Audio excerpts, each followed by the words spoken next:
your fantasy football show. My name is Danny Heifetz, and I'm joined by Danny Kelly and Craig Horlbeck, and we were going over all the games from week 12 of the NFL season. We recorded this in the middle of the Rams-Bucs game because, man, that was sad.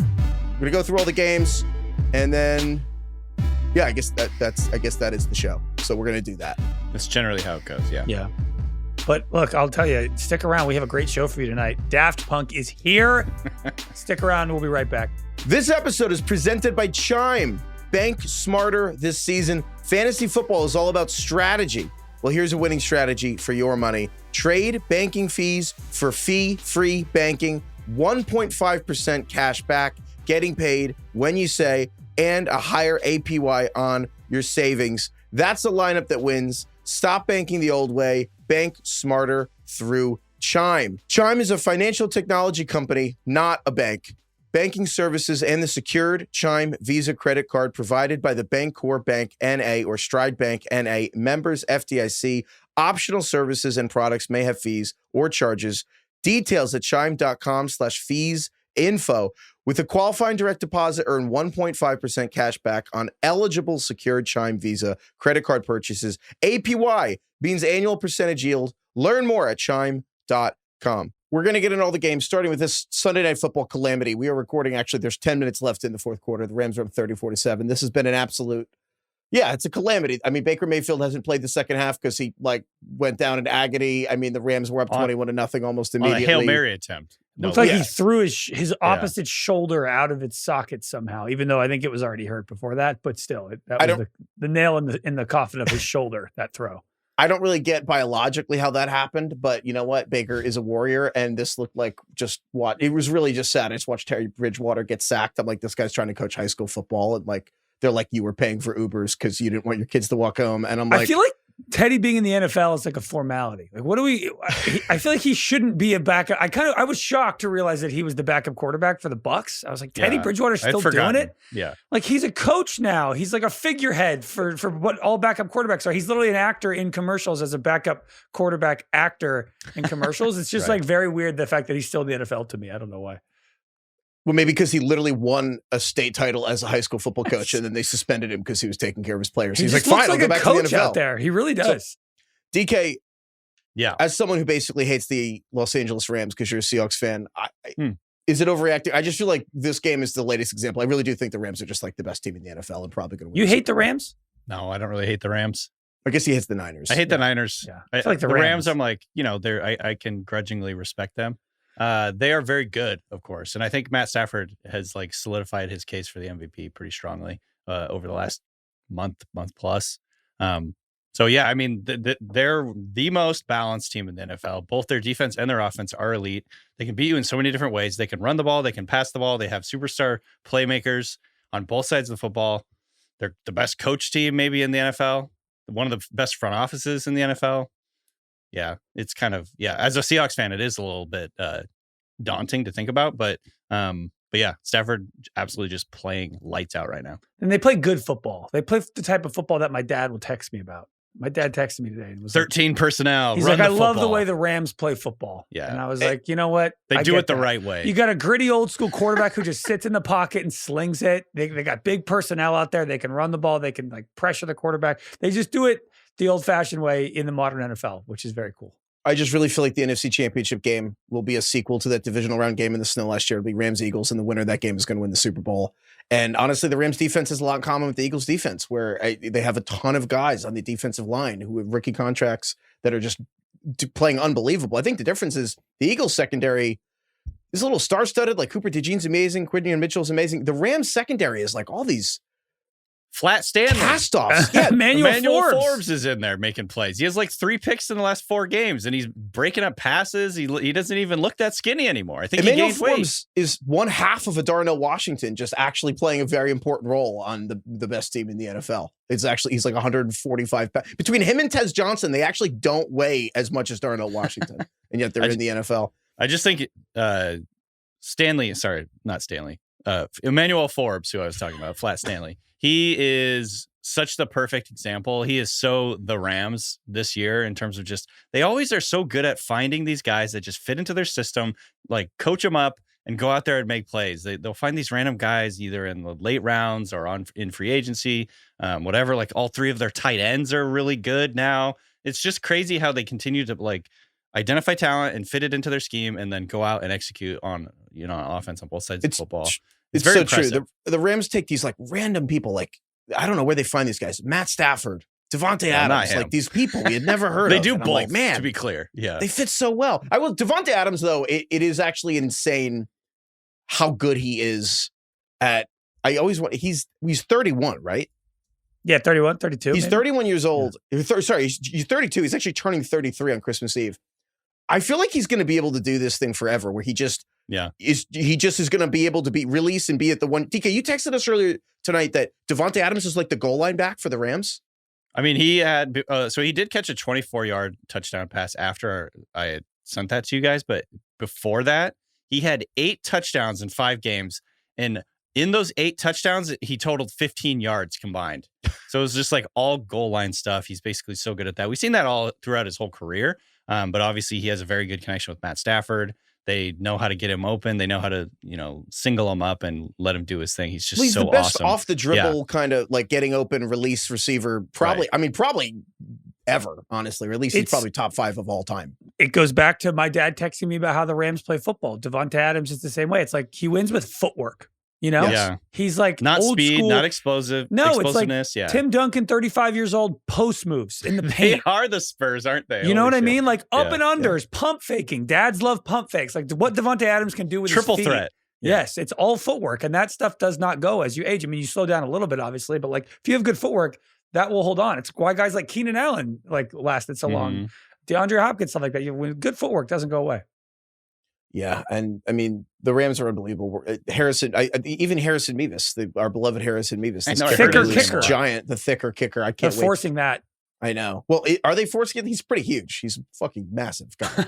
I guess he's huge. Forcing it, literally. If Stafford wins the MVP, which he probably should right now, he is by far the most deserving player who has never won an MVP to win an MVP, right? Like left in the NFL right now. There's no other player that you think needs an MVP that doesn't have one other than Matt Stafford, right? I don't even know who number 2. If Stafford wins this, that's a good question. Because Josh Allen won last year, that got him his. If Stafford wins this year, I don't even know who's now on. Is it like Joe Burrow who can't get through a whole season? I don't know who the next, they need an MVP guy is. Burrow or Dak, but the difference is Stafford literally won a Super Bowl. Yeah. It's kind of a big gap after Stafford of like who is now deserving next. Like I almost feel like it's just going to be Mahomes and Allen and Lamar for the next 5 years until somebody kind of pokes through. I don't know who that. Drake May. It's probably going to be. Yeah, Stafford's like LA glow up. The difference between Stafford's perception in his 20s of this talented, tough guy versus the 30s, where he's like, he's just one of the best quarterbacks in NFL history. It's honestly like a John Elway-esque late blossom. Like if Stafford wins the Super Bowl this year and he gets, John Elway, this is forgotten, but he actually won the 2 Super Bowls. He was like 36 and 37. Like it was last 2 years of his career. And I think it kind of reminds me of Brady, how he had like, even if you split his career into 2 full like halves or whatever, he's still the greatest quarterback of all time in either one. Brady won more Super Bowls in his 40s than Peyton Manning won, period. Yeah. So Tom Brady won a Super Bowl after Peyton Manning had been inducted to the Hall of Fame. Anyway, we don't have to get into Brady. There's enough Brady. There's a lot of Brady today that we could talk about as well. Yeah. Anything else that we can get out of this game and just go? This game was another killer primetime game. We're 0 for the last 6 on Sunday Night Football. I don't think I really noticed it until you pointed it out, Craig. But you're right that the primetime games, even the Bills-Texans game on Thursday was pretty good, but even that was like a little ugly. But the Texans game, Thursday to me does not count as primetime. No, it is Sunday night and Monday night, and literally we're definitely 0 for 6 on Sunday night. We're like 1 for 5 in the last Monday nights. It's been bad. It's like JJ McCarthy-esque numbers, 1 for the last 11. It's pretty. Let's get to winners and losers here. Craig, who's your first winner of the day? My winner is the Chiefs. Literally, they won the game, which is very important for them. They needed it so badly. They beat the Colts 23-20 in overtime. It was 20-9. They were losing 20-9 in the fourth quarter. They scored 11 points unanswered and then got to overtime, got the field goal to win. I have to give it to the Chiefs defense in this game who completely thwarted or at least just kind of muzzled the Colts. It was weird. Like Jonathan Taylor could not get anything going. Right. He had 58 yards rushing. It was a bizarre game because Daniel Jones took 0 sacks. The Colts had 0 turnovers, and yet they scored 20 points on 11 drives. Typically, they would score, on average, 35 points on 11 drives. Like, that's what the Colts are, right? Like, they're averaging over 3 points per drive, historic rates. They were just completely muzzled, and the Chiefs just kept everything in. Ben Solak, our beloved Ben Solak, had a great stat that Daniel Jones did not attempt a pass of 20-plus yards downfield in this game, which was the first time that's happened all season. Like, the Colts would get these big explosive plays. You have Alec Pierce and you have Tyler Warren. There was no deep shots. They couldn't run the ball. It was all just like little short stuff, even though there was no sacks. It was such a fantastic job by the Chiefs because the Chiefs offense, once again, was not that great for most of this game. It was really messy, and they ended up pulling it out in the end, and Mahomes had a great couple final drives.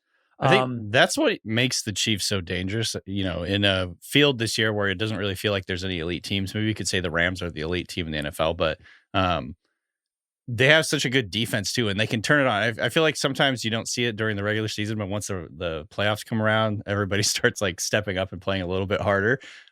Chris Jones is a perfect example of that, but he was great today. I want to say the Chiefs forced the Colts into 3 and out their last 4 possessions.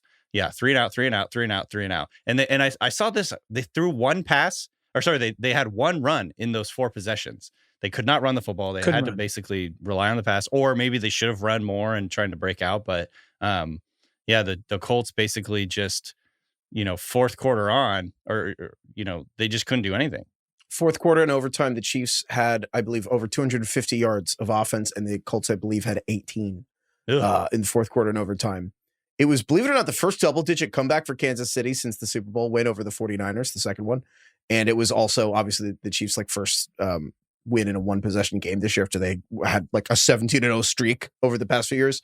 But yeah, Chris Jones was just collapsing pockets, and also he was creating penalties. Like the Colts' first drive of the game really died on penalties, a combination of crowd noise and false starts and Chris Jones. I think, the Colts had 11 penalties for 80 yards or something, or more than that. But yeah, I mean, Steve Spagnuolo had a great gameplay. They really held Jonathan Taylor in check. A lot of run blitzes where, yeah, I mean, in a nutshell, Jonathan Taylor had half as many rushing yards as Kareem Hunt. Jonathan Taylor had the fewest rushing yards of his season. He was hit behind the line of scrimmage in 2/3 of his rushes, which again was by far the most this season, or worst performance of the season for the Colts. But the Chiefs, both interior with Chris Jones and then game plan wise, really did kind of win the trenches in this game. But to your point, DK, yeah, it's true. It's like Chris Jones, who really has, in many ways, the Colts, the Chiefs season has ebbed and flowed with Kelsey and Chris Jones. The Week 1 Chargers game, Chris Jones on defense, Kelsey had a drop near the end zone. Chris Jones lets Herbert go in that first game. Right. You know what I mean? Those two plays kind of flipped the entire Chargers game. Chris Jones not chasing Trevor Lawrence when he trips on Monday Night Football, and Chris Jones is standing still as Trevor Lawrence goes in. Chris Jones and Travis Kelce, in particular Chris Jones's effort has kind of ebbed and flowed for really years, where he's an absolute dominant player. The first 49ers Super Bowl, he really should have been the MVP of that game, to be totally honest. And he has just been a dominant player, and he looked like a dominant Hall of Fame, Mount Rushmore caliber defensive tackle today. And it shut down the Colts. But it really also, to the Colts thing, I think when they can't get on schedule with Jonathan Taylor, they're not setting up those shots, and they're not staying on schedule. Yeah. And they're in more 3rd and longs. They didn't look bad as much as they just kind of got toward the end of the game. But it was an impressive game for the Chiefs. It's been a weird couple of weeks for Jonathan Taylor. For people who have him on your fantasy team, obviously he's been incredible the whole season. But the last 3 weeks, he had 6 points. Then the next week, he had 48. And then this week, he had 7. So you're probably 1 and 2 over the last 2 weeks with Jonathan Taylor on your fantasy team. Daniel Jones was 3 of 9 for 17 yards in the fourth quarter and overtime. And I think this is exactly what scares you about a team like this, where, obviously we've compared them to the 2007 Patriots, all these great offenses from all over the years. But the big difference is, I don't really still believe that they're a team that can play from 3rd and long and have very much success consistently. And that's kind of a lot of what happens in the playoffs. Obviously, they are very reliant on staying on schedule. Jonathan Taylor, explosive plays or whatever. But when it really comes down to it, on 3rd and long, this is the type of team you don't trust. That's my main worry with the Seahawks and Sam Darnold. I'm obviously they're doing some incredible things on offense, but on 3rd and long, do I trust Sam Darnold? Not this really. conversation, and that's the Jared Goff Lions too, right? I mean, that's kind of been the thing. It's like, and that's, I mean, if Lions fans get mad at me saying that, like, that is how defensive coordinator, whether you like it or not, defensive coordinators view the Lions as get Jared Goff, which every team that's third and long, but they look at it as we want to make Jared Goff play from the pocket. Like who was the team that like kind of embarrassed the Lions I'm forgetting it. But the point was they were like, we want to make Goff play from the pocket. We don't want to be able to, and I think that is a lot of these reclamation quarterbacks who are kind of on their second, whether it's Goff in Detroit or Darnold in Seattle or Minnesota or whatever. I mean, honestly, other than Baker in Tampa, I think that you see that with Daniel Jones and the Colts, where a lot of them are like, they're kind of operating these like Death Star offenses where everything goes well. But yeah, it's like 3rd and 10. It's like they're not Matt Stafford in the pocket doing superhero stuff. It's not Mahomes. It's not doing crazy stuff. Which, 3rd and long. It's kind of like Tom Brady with pressure with 4 guys. That's hard. It's hard to get him in 3rd and long all the time. But that is the weakness of the team. And so when your team's able to do it, the only other thing I want to say from this Chiefs game is we always joke about Rashee Rice. And we're kind of like, DK, you've made the point of, I don't really get why other people can't do what Rashee Rice does. Why is he always open? Well, when you look at his route, his route tree and the routes that he's running, he's just running these like crossing routes. And I'm like, why can't everybody do this? But he is obviously very talented, very explosive. He's got good size.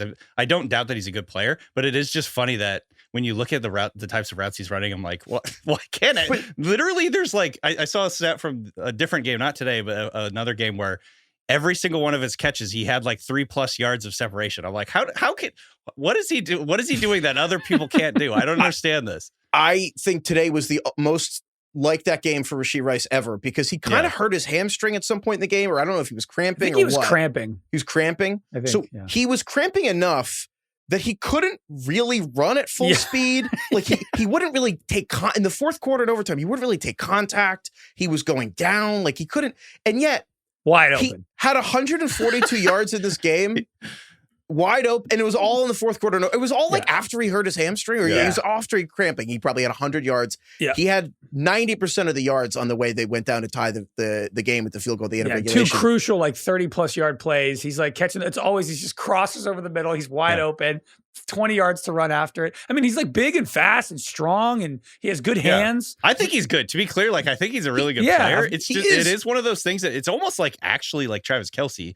Why can't everybody do this? I don't understand why they have to have Rashee Rice come back and run these routes where they could have done it with anybody else. But I mean, it is, it's a perfect mixture of scheme and skill set and talent. Obviously, he's a very talented player. But it always is just one of those things where like he's just running these little crossing routes. It looks like when you play Madden on easy mode or college football on the freshman mode, where if you bump up the difficulty, you're like, you could never just throw to him all these times. Also, weirdly, like, first of all, I just love the way the Chiefs use Rashee Rice, because it feels like the Chiefs use him maybe more than any other team uses their wide receiver, maybe outside of Jackson Smith and Jigba. But the crazy thing about Rashee Rice is, as good as he's been like a top 3 wide receiver since he's come back from the suspension. He's like, the positive regression is probably going to come in the touchdown department. Mm-hmm. They give him the ball so much inside the 10-yard line. He's like top 5 already in touches inside the 10, and he didn't play half the year. And he only has 3 touchdowns since coming back. So I think that's even going to go up, his touchdowns. Another player. So the Chiefs won this game. Sorry, we didn't say and they needed to.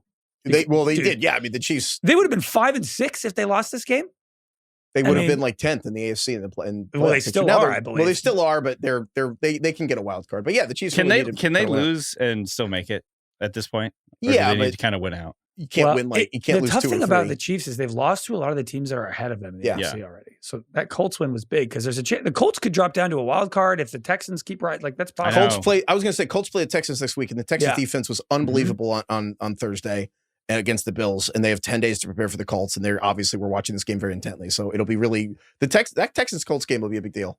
But yeah, so the Chiefs won 23-20 in overtime, and again 11-point fourth quarter comeback. The other game here, I wanted to get to DK. Your winner here. George Pickens, as our beloved Ben Solak would say. George Pickens. Man, this guy is so awesome. He's so good. There's people legitimately who are like, is he the best receiver on the Cowboys right now? Like, is he actually their number 1 receiver? Tough game. Doing the many people are saying. CeeDee Lamb dropped like 3 passes today. Saying, Pickens only needs like 1 hand. I know. Come on. Pickens, it doesn't even look like Pickens is trying. He's kind of got the receiver. You could tie his arm behind his back. He'd probably have 5 catches still. The thing I love about Pickens is among receivers where the ball is in the air and you can see it going into a crowd, like there's a couple defenders around. There's nobody in the NFL I think I trust more to come down with a fucking difficult catch than George Pickens. He just comes down with these passes in traffic that are so the high degree of difficulty. There's no way he caught that, right? Oh my God, he came down with it. He got his feet in too. Holy shit.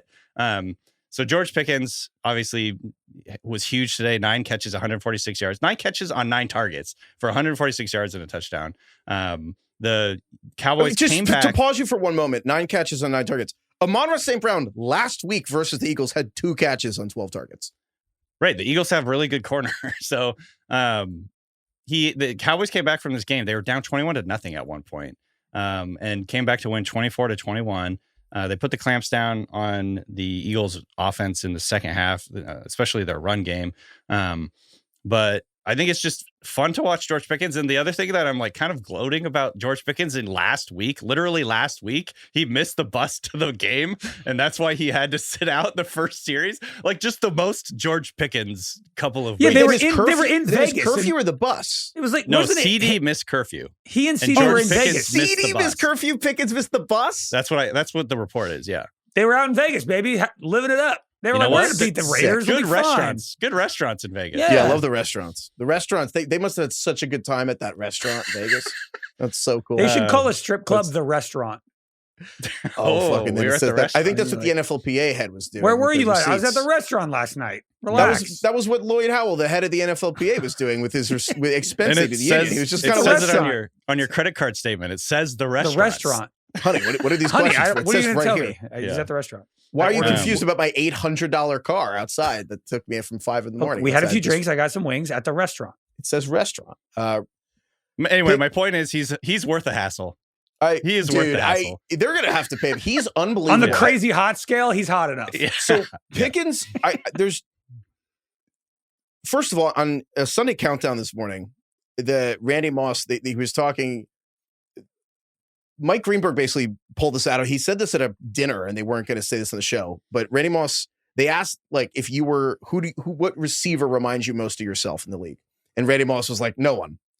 And they were like, okay, but if you have to pick someone, and Randy Moss was like, George Pickens. And they were all shocked. Yeah. And Randy Moss was like, no, it's Pickens. And then and I kind of had that in the back of my mind watching this game today. And the other part of me, just watching Pickens play, do you remember being like, I don't know, 5, 7, 8 years old, whatever, and like playing pretend football in your hallway? Like, did you just, like, purposely not say 6, 7, 8 years old so nobody would do 6, 7? Is that what you said? 5, 7, 8? Do you know? I think that was subconscious. Okay, yeah. Probably, yeah. Remember being like 7 or 5 years old? Right. But you're just kind of playing football in your imagination in your house or whatever. Mm-hmm. I feel like that's how George Pickens plays in real life. Like in my head, when I was 7 years old, I could just jump higher than everyone and just catch the ball over triple coverage. And then at some point you have this moment in life where you can't do that. And George Pickens is like the only person who's just never had that moment that you can't just catch any ball thrown. I don't remember when we thought of this, but the second one of us said that he's like a cat. I can't stop seeing it. Like a startled cat. He is like a cat. His legs are like spring loaded. Like he can just erupt out into the air in any direction. You know, a cat can just like they're facing you, but then they jump sideways. Like that is what George Pickens can do. He has this really bizarre physicality to the way he plays that like I can't quite put my finger on. And it's what I'm so happy. I'm genuinely very happy for George Pickens. I'm happy he's out of Pittsburgh because I think people who watched the Steelers knew he was this good. The problem is he was making all of these acrobatic catches just out of bounds because the quarterback sucked. And now the throws are good, so he can actually do it inbounds. He's in the perfect situation now because this is like a super pass-heavy offense. Dak is going to throw it up to him. You know, they're scoring a lot of points. Yeah, it was like cute and fun. He was like the first 10 years of Matthew McConaughey's career where it was like, he's in rom-coms. Well, he's good. We like Matthew McConaughey. And then it was like, oh shit, he can actually like win Oscars and be in Dallas Buyers Club and Wolf of Wall Street and True Detective. And he's actually one of the best actors around. Like that is George Pickens now where you're like, I think this guy's a fucking top 5 wide receiver in the NFL. And CeeDee Lamb's like, man, George, stop saying weird shit. I just want you to stop saying weird shit. No, yeah, it's true. This is like someone's memory of a town, and the town is fade, or the memory's fading. I know we have some like new listeners probably, but I feel like for Pickens' entire tenure, our joke was that if the football field was 1 yard wider, George Pickens would have the greatest highlight reel catches in NFL history, even though he'd been in the NFL for like 2 years. Yeah. And going back that sounded like a joke.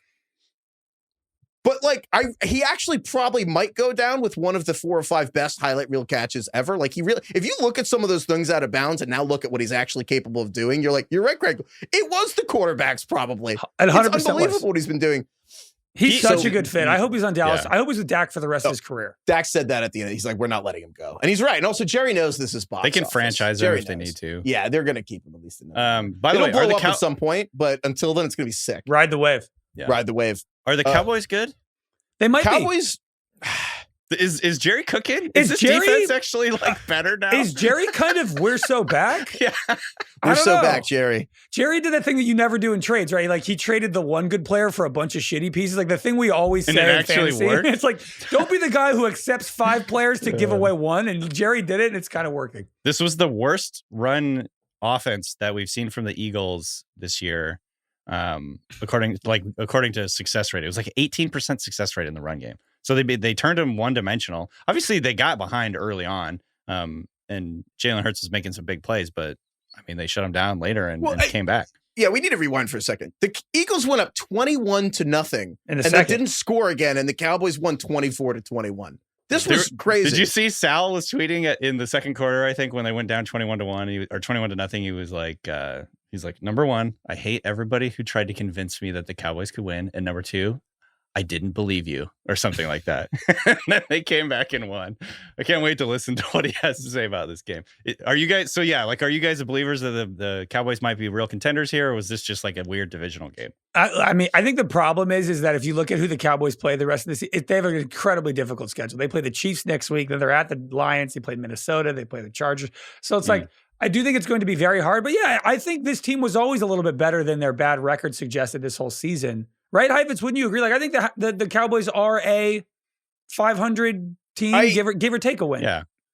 I think the defense, I mean, again, it has 4 or 5 new players that weren't on the team 2 weeks ago that are making a little bit of difference. The offense is hitting a stride. I also, not to be all mushy-gushy, but the post the Marshawn Nealon thing, I don't know. Sometimes, sometimes light shines upon teams in certain moments. And also the Eagles, frankly, Philadelphia is a godless place anyway. So I think that maybe there's just like a misalignment in, Did you priorities see here. Schottenheimer was ripping off Pete Carroll in the postgame speech to his team? He did the whole, can you win in the first quarter? No. Can you win in the second quarter? No. Can you win in the third quarter? He's like, we did spot him 21 points. But can you win in the third quarter? No. Can you win in the fourth quarter? Yeah. I got to tell you guys, I think there's how much fun did we make of the Cowboys hiring Brian Schottenheimer? I like Shotty. I got to tell you, the hit rate on when we make fun of a head coach being hired is those coaches probably hit at like 80 or 90%. And the coaches we love probably hit at like 10 or 20%. Hey, it wasn't just us. Jerry was embarrassed to announce Jerry was embarrassed. But we always talk about quarterbacks of like no one knows anything. Coaches? Oh my God. Think it just to Nick Sirianni, who we made a lot of fun at his opening press conference, and then the rock, paper, scissors with athletes. One of the greatest coaches of all time. Literally up there, winning Dan Campbell. Wise. Few coaches have been mocked more at their opening press conference than Dan Campbell. And then add Brian Schottenheimer to the list. Like, if you just look at coaches, like if people are like, love this hire, usually sucks. Hate this hire, often very good. That's all. Yeah. Once again, Jerry knows what he's doing. He's cooking. He's cooking right now. Dude. Who's cooking? Do we have IKEA today? We saw by the way, it did seem like there was at least one play in this game where he was, I think CD was blinded by the sunlight, and but there was only find one the ball because they knew where it was. He looked, he's like pointing towards the sun. We just had to get one in there. CD's pissed. He's like actively getting market corrected by his own teammate. I think he's like freaking out. Craig, this is the opposite of what you were worried was going to happen, is that CeeDee Lamb is going to get 18 targets a game and Pickens is going to freak out. No, it's Pickens getting all the targets, all the glory, and CeeDee's like, what the fuck? Yeah, Dak's going out to dinner with Pickens now at the restaurant after the game. They're going to give Pickens CeeDee's money. Well, they already gave CD the money, but it's true though. Not to make it about the one thing, but the CD had some bad drops in this game. Again, after he had the bad drops in week 1 and the loss versus the Eagles, and then 3rd and 9, he had a big drop, and then in the goal, it was great coverage from Cooper DeJean. But honestly, it felt like the game was on the line, and CD couldn't bring in a touchdown over Cooper DeJean. And then one drive later, George Pickens is like leaping over Cooper DeJean like a cat and bringing it down. And like that kind of was the game. It was like George Pickens made a play on Cooper DeJean and Reed Blankenship, and CeeDee Lamb couldn't. And like that was kind of the game. So no, I totally agree. But yeah, the Cowboys, they're and also Dak Prescott passed Tony Romo for career passing yards. There was a lot of that today, just like players passing. Yeah, random hit. Like, people. Also, can I numbers. just say, you guys might disagree with this. I think I enjoy when the Cowboys are good. Yeah, I think so. I don't understand why disagree you with wouldn't that. feel that way, Heifetz. Well, you know what's weird? They're always good. The Cowboys The Cowboys have had 3 bad seasons in our lifetime. There was a stretch here recently where it was like they had the most wins besides the Chiefs over like the last 5 years or something. Yeah, the Cowboys are kind of like the Vikings, where quietly, always competitive, always in the playoffs. They draft really well. They draft really well. Like, I mean, the Vikings have more like heartbreaking And who's losses. their GM, Dallas? Well, it's not really Jerry. That's a good point. No, well, I mean, Jerry's- the Jerry's buck kinda stops cooking, at Jerry. man. Let's be Jerry's honest. kinda but cooking. He's not the one scouting all the players. Well, you know what he Maybe. does though is they come up to him. It's like the Schwarzenegger character in the Simpsons movie. They just like show him 3 scouting profiles. No, He just looks at the photo and goes, "Number 3." I came Not to here to read, read. not to read. That's fucking Jerry. Oh my God. He's like, speak- "Tyler Booker, I like him." They're like, "Okay." Speaking of the Vikings, though, my God, my loser is JJ McCarthy and Woo! the Minnesota Vikings. We got a new Kenny Pickett facts. This is where. Oh yeah, the Kenny Every Pickett. stat you see for JJ McCarthy is worse Dude, the than last Vikings one. would make the playoffs with Kenny Pickett right now. I think. Oh yeah. The Vikings. I mean, Well, I don't know about that. so the Vikings lost to Green Bay today, 23-6. It was never competitive. Well, it was competitive in the first half, but JJ McCarthy completed 12 passes for 87 yards. And watching the game, that was higher than I thought. The Vikings were down 4 points at halftime. So it was very winnable game, 4 points at halftime. And then at that point, the Vikings offense has in the second half, the entire second half, Minnesota has 3 punts, 2 picks, gains 1 yard. Not great. So updating what I was talking about with you guys on Friday, JJ McCarthy now ranks 851 out of 852 quarterbacks since 2000 in EPA per dropback. 852 quarterbacks qualifying passers. And he's second to last out of the 852. The only quarterback behind JJ McCarthy in EPA per dropback in the last 25 years is Jamarcus Russell. The DK. most notorious bust of all time. Literally the worst bust in the worst draft pick in the history of the NFL. You DK, couldn't say that. You couldn't just say the worst bust of all time, could you? No, my it's biggest kind of like bust. the 6'7" biggest thing. I'm like, bust I'm I've not. ever the seen in my largest life. bust of all time. Yeah, I don't know how you say that. DK, Not right thinking of it. now, you're starting a team. Oh God. JJ McCarthy or Shador Sanders. Craig, you beat me to the punch. You beat me to This is the best question I've ever been asked. Well, considering we're borderline worst of all time in terms of the statistics I've seen from JJ, I'm probably going to go with Shador. Really? I mean, Shador played better today. It's not even close. Tools wise, and this is why I think people liked him in the draft. JJ McCarthy's more impressive, but legitimately, some of the stats we've seen are among the all-time worst ever. Well, it's good. He's like Nathan Peterman. The Dante Koplowitz Fleming sent me this. He's the first player with 9 interceptions and fewer than 9 pass touchdowns in 6 career games since Nathan Peterman. You remember the infamous Nathan Peterman The game? wrong 9 came out. The wrong 9. Yeah, no, and again, every stat you look at legitimately. It's hard to come back from this. It's hard to come back from what he's done. The stats, and again, the stats aren't everything, but there are a lot of stats that are EPA per play, expected points added per play, or adjusted net yards per attempt, whatever you want to pick. These are the best quarterback stats we have. They roughly match the eye test. Sometimes it's not a quarterback, it's the offense when the quarterback is the guy. But overall, these are very descriptive stats. These are stats where the top are 2013 Peyton Manning and 2007 Brady and the best quarterbacks ever, and the guys at the bottom. And I go through every stat. I pick one. I'm looking at every qualifying passer in fucking since 2000. And you look at success rate out of the 852, all these stats are out of 852. In success rate, which is just how often you're moving the chains, McCarthy's 844th between Brandon Weeden and Josh Rosen. Touchdown to interception ratio, he's 830, which is between Ryan Leaf and 2002 David Carr, which was an expansion Texans. They were an expansion team. Passer rating, just passer rating is 847 behind Jimmy Clausen. He's behind Justin 8 yards per attempt. He's again only ahead of Jamarcus Russell behind Achilles Smith. every stat you pick, he's surrounded by literally like the worst draft picks of my lifetime, which are like Russell and Keely Smith and Josh Rosen, or the worst offenses I've ever seen, like the winless Cleveland Browns and the Colts tanking for Andrew Luck. Like these offenses are significantly better than the Vikings have been with J.J. McCarthy. And with that said, I don't even know if that's the worst part.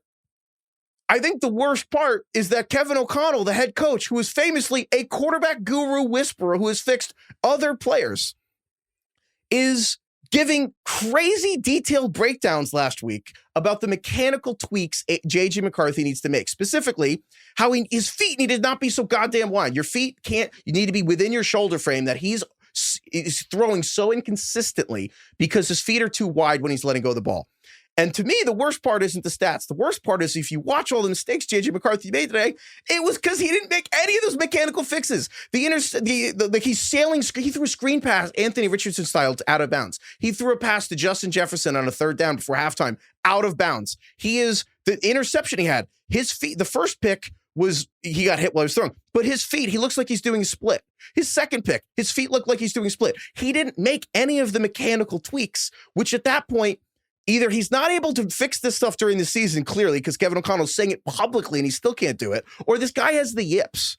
But it is actually crazy concerning. He made zero progress with any of the things they're trying to help him with. Well, that's the problem with when you're trying to make mechanical tweaks to the form that someone uses, which is something that's just very sort of a natural thing. Like it's very hard to make mechanical tweaks to anybody's like swinging form, throwing form, shooting form, whatever.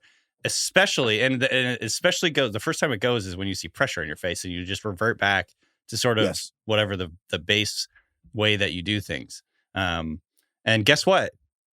Guess who he gets to play next week? The Seahawks. Dude, do you play him versus the Seahawks? This is a great question. What do the Vikings do with J.J. McCarthy at this point? Well, they're back. This is where another one.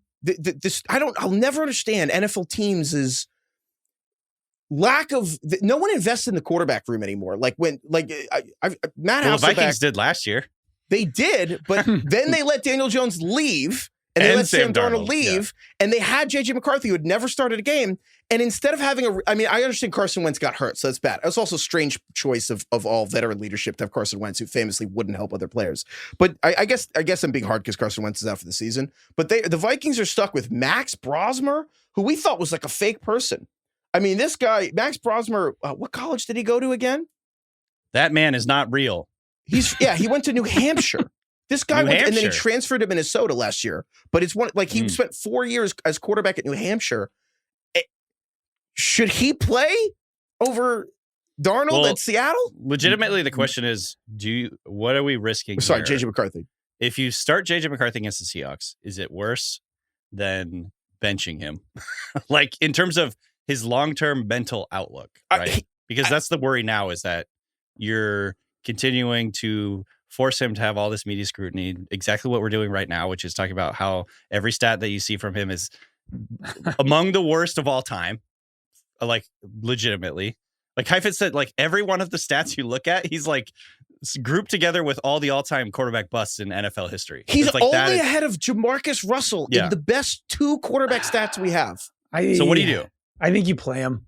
I think you probably have to, but I think you just have to ride this out. Like you play him for as many games as you can this season, and if it's that bad, you have more data that you can then make a decision to perhaps move off of him sooner because you've seen him play more. I gotta tell you, if I'm the Vikings, I mean, it's too bad because the record is a little off. The Vikings are 4-7. If they're not making 5-6, I'd be like, sign Derek Carr out of free agency. I guess you actually can't even do that because the Saints have his rights. I guess, statistically, objectively, it's about as bad as it gets. And again, it's one thing for him to be horrible. The eye test isn't any better, by the way. No, he looks like Uncle Rico back there, just like winging balls, not knowing where he's going.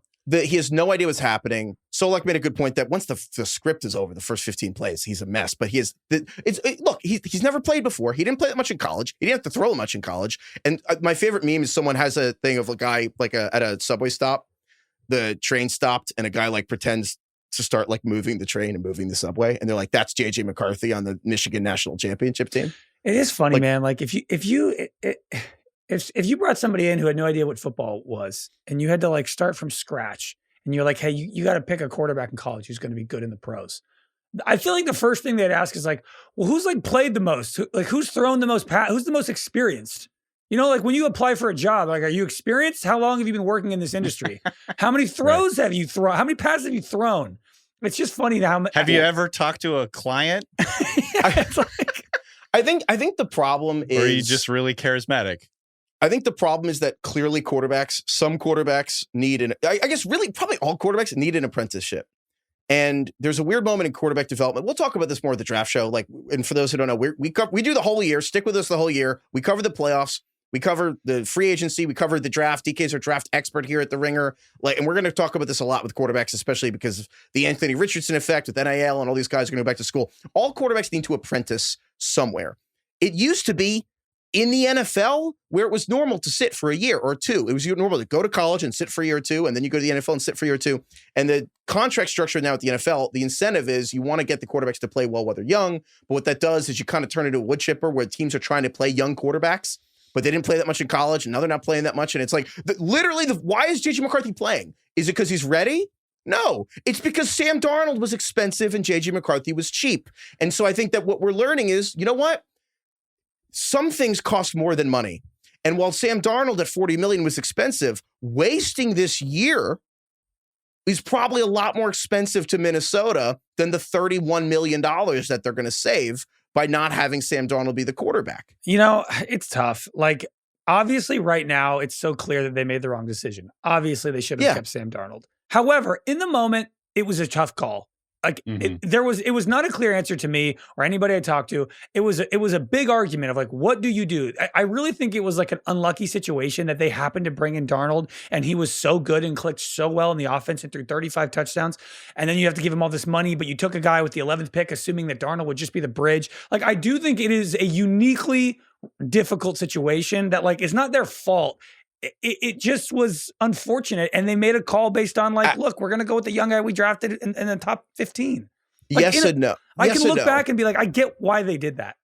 Yes and no. Unambiguously, it's a difficult decision and it's hard. I think the difference is the reason we gave the Vikings the benefit of the doubt is, well, Kevin O'Connell is the guy who made Sam Darnold like resurrected his career. And Kevin O'Connell, again, like little things too, like having Josh Dobbs show up and not know any of the plays and 2 days notice, and he's like wins the game versus the Falcons with Josh Dobbs, who just gotten there like 24 hours earlier. Like, Kevin O'Connell clearly is literally like an amazing with quarterbacks. So How bad would his stats be without Kevin O'Connell? I know. And so we gave him the benefit of the doubt because they knew more about the situation than anybody else. And so if they're letting Darnold go, there must be a confidence in McCarthy. That's fair. But now Joe House was all over this when he was making fun of this reporting, talking about how like Kevin O'Connell was like, I spent an hour a week with J.J. McCarthy last year. And it's like, that's not much time. That's an hour a week is not enough. What if you said prepare. I spend an hour a week with my son? We're like, you're a fucking deadbeat. It really, like an hour a week preparing J.J. McCarthy. I mean, just for example, Mahomes, when the Chiefs had Mahomes, they hired Brad Childress, who was formerly a head coach in the NFL. And Brad Childress' entire job was to spend all of his time with Mahomes and teach him the offense. They had an entire guy just for Mahomes.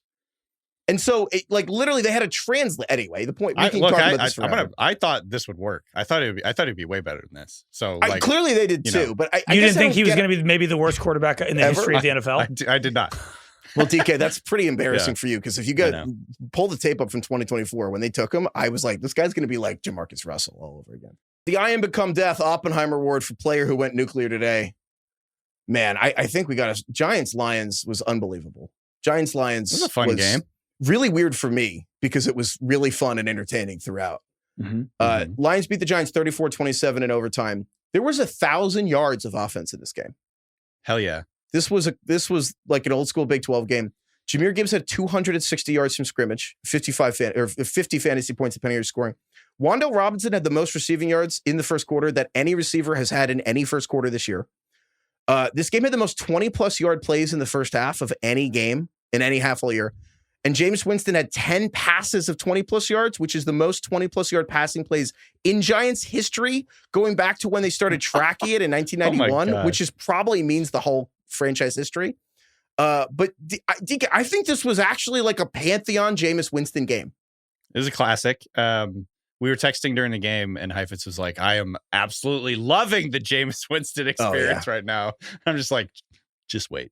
He hit a flea flip. I told you guys, like, this is perfect because when Russell Wilson played, I wanted to die. And then it was hopeless, literally hopeless. Jameis Winston's nothing if not hope, but they're 2-9. And at least when they lose now, it's not excruciating. It's pretty cool. And then they lose the game, and so they don't fuck up the draft pick. That's right. Kind of a win-win for you. Yeah, you got the second pick in the draft right now. Yeah, Russ is like a depressant, and then Jameis is like an upper. It's like either way, you're going to the wrong place, but at least the upper, you have some fun. Exactly. That's exactly what. Yeah, he's an upper. Jameis, 366 yards, 2 touchdowns and a pick, and the play of the day. Probably a top 5 play of the entire year, which is Jameis Winston catching a 33-yard touchdown and sending this poor Lions linebacker Derek Barnes into the fucking shadow realm. God, he's going to get shit on so hard in film study after that. Every part of this play was improbable. Like none of it. Like the handoff to it was Gunnar Olszewski. The like reverse handoff to him was like weird. It broke down immediately. He like was supposed to throw but had to turn and like avoid tacklers. I thought he was then just going to run it, but then he still throws it to Jameis, who's like covered and not open. Well, Jameis is like wide open because he's beat the guy, but then Gunnar can't. It took so long that he can't throw it that far anymore. Yes, but then sometimes like. The throw is so unexpected. You almost like he almost like threw him open because the corner didn't know what was going on. Jameis catches the ball and he's like sheds him, like spins. He like is running like 1 mile an hour. Unfucking believable play. And he spins, and you think he's going to go down at the 2 or the 1, and he just stands, and so he ends up triumphantly standing at the 1 yard line, and he just kind of does like the finger roll into the end zone. And I'm like, this is like the most joy. Oh my God! So after blowing this lead, do they bring Daboll back? Because they're like, sorry, actually, it wasn't your fault. Well, it's funny. We complain. Why is Brian Daboll playing? What the fuck are you talking about? Why was Brian Daboll playing Russell Wilson over Jameis Winston? Calm down. God, Jesus Christ. I'm so mad. I just can't believe we were all mad. We were all mad at Daboll for, putting Jackson Dart in harm's way. Meanwhile, Kafka comes in and starts throwing to Jameis. What are we doing? If they didn't have the Jackson Dart, we'd be mad. Oh my God. Yeah, well, maybe Dart's going to play receiver and Jameis Winston can just play quarterback. This is amazing. Jameis has to be starting. Like every year, Jameis just needs to play starting quarterback in the NFL. I apologize. He's the perfect bad team quarterback because he makes it exciting, but then they lose all the games. So you get a good great. I don't know. Someone at the Ringer said this. I don't know if it was you, Craig, or Bill, or Sheil, or someone said that years ago, that Jameis should be an NFL employee and be sent all-time quarterback. Bad teams with cool players. Like he would have been sent to the Bengals this year with Chase, and he should just work for the NFL and he's like an automatic quarterback in a flag football. This is actually a pretty good Vikings right now. He should solution to quarterbacks or teams with quarterback problems. Yes, you just send him the all-time quarterback, and then he's the Band-Aid you get that guy until your guy gets healthy or until you reach a certain record. Yeah, exactly. The Band-Aid, Jameis Winston. Dart is back. Send Jameis to Minnesota. That would be cool. Jameis, I do think, I know I'm biased. I think the Giants have replaced the Bengals as the perfect fantasy football team and the most entertaining team that's bad. Because the Giants run defense. I mean, dude, Jameer Gibbs. Wish Malik Neighbors was healthy. If Neighbors was healthy. That's the Giants. They did this today and they don't have Neighbors or Scadaboo or Dart. That's crazy. I can't remember a time where a team has had more irrelevant, literally unknown players that like kind of deliver in fantasy. Isaiah Hodgins got to this team 10 days ago and is actually like a vital part. He's better than Lil Jordan Humphrey, Heifetz. Dude, Jameis Winston was, maybe Stafford passed him, but Jameis Winston entering Sunday Night Football was the most fantasy points of any quarterback. Wan'Dale Robinson and Amon-Ra St. Brown in this game were both top 3 most fantasy points of receivers. And then Jameer Gibbs had by far the most fantasy points of any running back today. No, he had more points than any player has had this year. That's pretty good. Including quarterbacks, including Josh Allen, who had 6 touchdowns in a game. Jameer Gibbs scored more points than that guy. Dude. Gibbs and Allen, to me, are the only 2 players in the NFL where, particularly in fantasy, you can tell within the first quarter or two that this guy's unstoppable today, and there's like nothing anybody can do. And it's I don't feel that way about Saquon, about Bijan Robinson. It's only Jameer Gibbs and Josh Allen where it's like, I'm fucked. I played against Jameer Gibbs in 2 leagues this week, and I was like, you just feel it. You're like, he will score like 3 50-yard touchdowns. There's nothing anybody can do. Yeah. Same with Josh Allen. Gibbs finished with 219 rushing yards. He had 264 yards. So think about that for a second. There was 1,000 yards in Lions Giants, and Jahmyr Gibbs had a quarter of them. 55 fantasy points in PPR. That's unbelievable. You know what? Remind me, you know how last year I was like, I'm taking Jamar Chase next year, and then I didn't? Remind me, I will take Jahmyr Gibbs now. I need to have Jahmyr Gibbs. Jahmyr Gibbs, we should tattoo on ourselves right now, Jahmyr Gibbs is the number one pick next year, barring any kind of injury. Like, Jahmyr Gibbs is the number one guy. And you know what else was interesting? So obviously the Giants' run defense has not been great. The Lions' offensive line was, even in this game, there were points where the Giants were winning on passing downs, but they still opened up like the Red Sea. But I will say, Jahmyr Gibbs, I think this season he's added power. I think it's funny to go back to the draft and think about how we were like, oh, can he run between the tackles? I think Jahmyr Gibbs is bouncing off of guys. He's running through tackles. Yeah, he rips through arm tackles. Yeah. It's the combination of, he had multiple long touchdown runs today where he literally was untouched. But he also broke multiple plays because he was bouncing off dudes.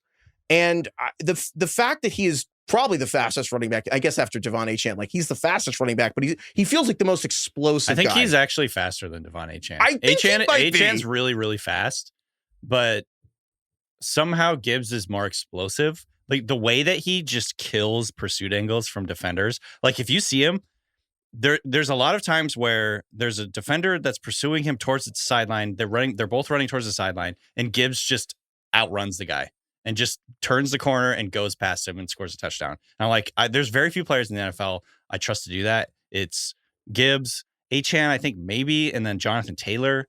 And in fact, Jonathan Taylor has according to Next Gen Stats, the fastest.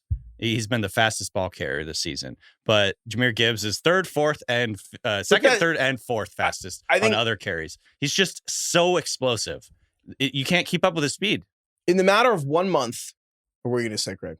No, I was going to talk about how I can't believe how young Jahmyr Gibbs is. Well, Jahmyr Gibbs is 23 years old.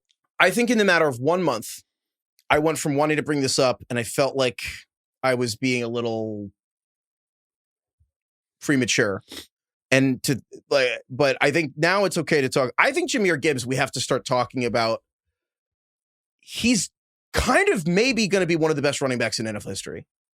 Because he's on track to have a ridiculous amount of touchdowns. Every single list he is on, it is just Jim Brown and Barry Sanders and LaDainian Tomlinson. It is first ballot Hall of Famers. It is the dad test.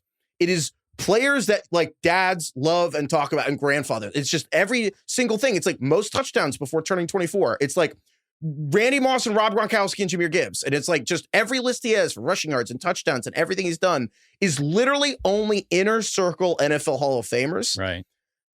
And it's kind of in that like LaDainian Tomlinson where super explosive, super shifty, scores a ton of touchdowns. And I know that's high praise, but he has, this is a stat that was being thrown around today.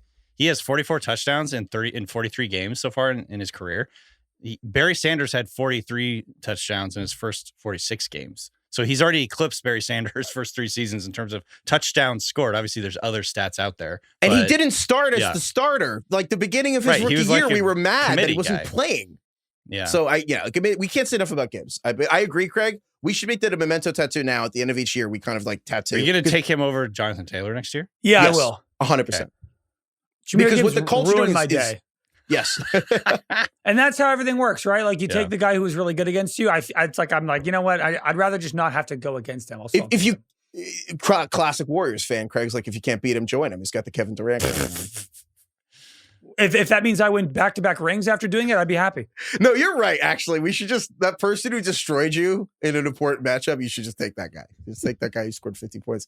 The other person we have to talk about today is Jackson Smith-Njigba. Who talk about all these records that got broke. DK, I did you know this was? I think I had heard this, and it went in one ear out the other. That Jackson's I didn't realize this was going to happen this week. I kind of just thought there's no way that's true. But in the middle of the Seahawks game, the Seahawks beat the Titans 30-24 today. Jackson Smith-Njigba broke the Seahawks single season receiving record today. It's week 12. It is one of those things where it's like very obvious and very also surprising because of course he did. He's on pace for 2,000 yards this season. Usually you do that in December. I know, but Yeah, I think, obviously, I wrote about JSN 2 weeks ago. So if you want to go check it out, it's still very relevant. Obviously, he's like basically their entire passing game, more or less. In fact, I haven't checked the stat in the last couple of weeks, but this hat tip to Scott Barrett, who pointed this out. Jackson Smith-Njigba is first all time in receiving yards per team pass attempt. So essentially, like the percentage of your team's receiving yards, total receiving yards, he is first all time. Like he has higher percentage of a team's passing yards than any other player ever. And he, by the way, he had 167 yards and 2 touchdowns today. The next closest player in receiving yards was Ken Walker with 30. I think. Let me double check that. But it was like something ridiculous like that. And yeah, it was Ken Walker with 30 yards. He had 167. Next closest is Ken Walker with 30. And once again, had like all of them like version. Immediately. Just had all of these yards immediately in the game, and then the game is out of hand. What's his other record? He's like the first player ever to have 11 straight games of 75 yards or more. Oh, I didn't see that today. That but too, yeah, that too. But also just the other one, again, the yards per route run. So again, Jackson Smith-Njigba is on pace for 2,000 receiving yards. Mm-hmm. The record. Which is by far the record. And again, the record is set by Calvin Johnson, who is 1,964. And that was a 16-game season, but he ran like 750 routes.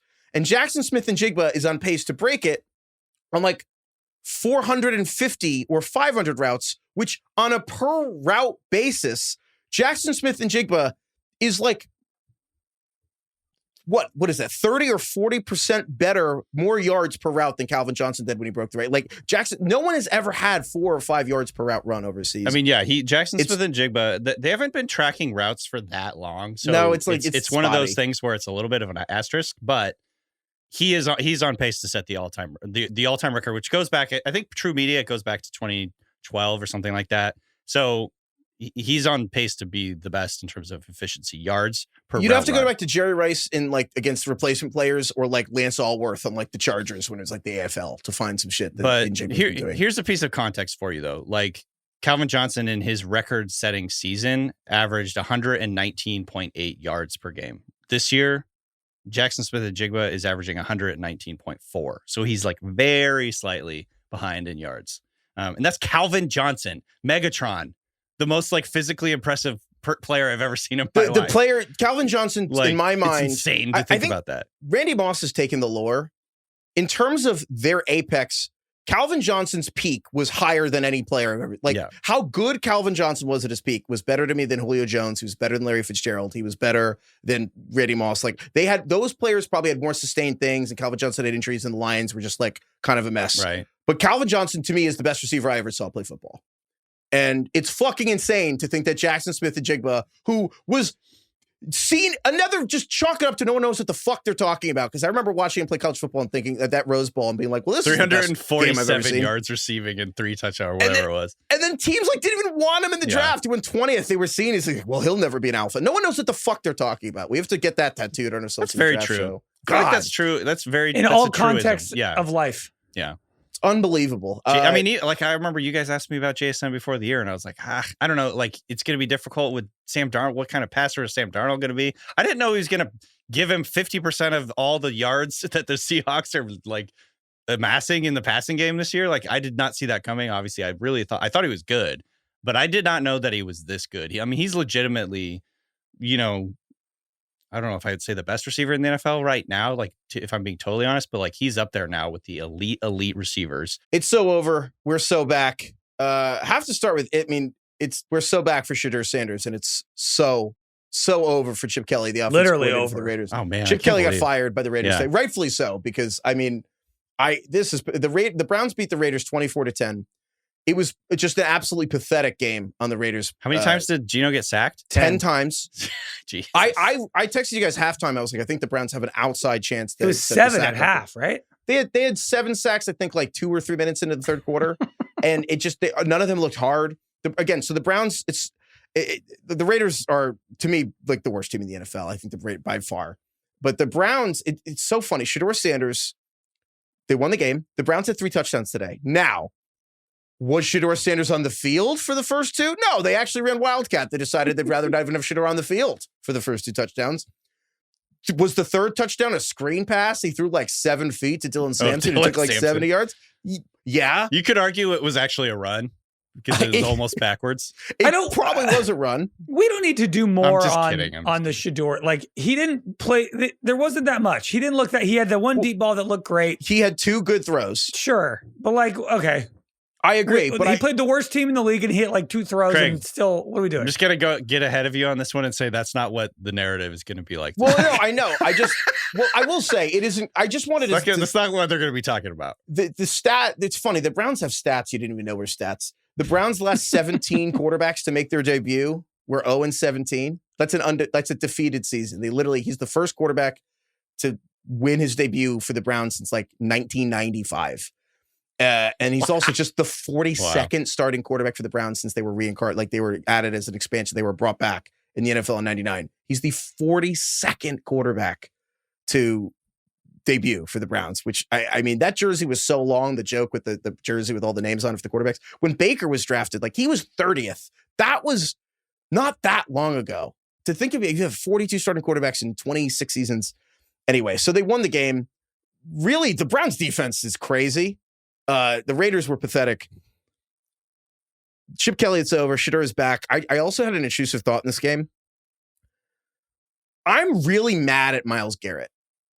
For not leaving? I'm angry at him. Yes. I think Myles Garrett. So Myles Garrett's going to shatter the sack record this year, which is held by Michael Strahan and it's tied with Mark Gastineau. What's he at right now? 17, 18? In his last 5 games, Myles Garrett has more sacks than anyone else does all year. I think he's at 15 or 17 now. I think 17 now. The record I believe is 22.5.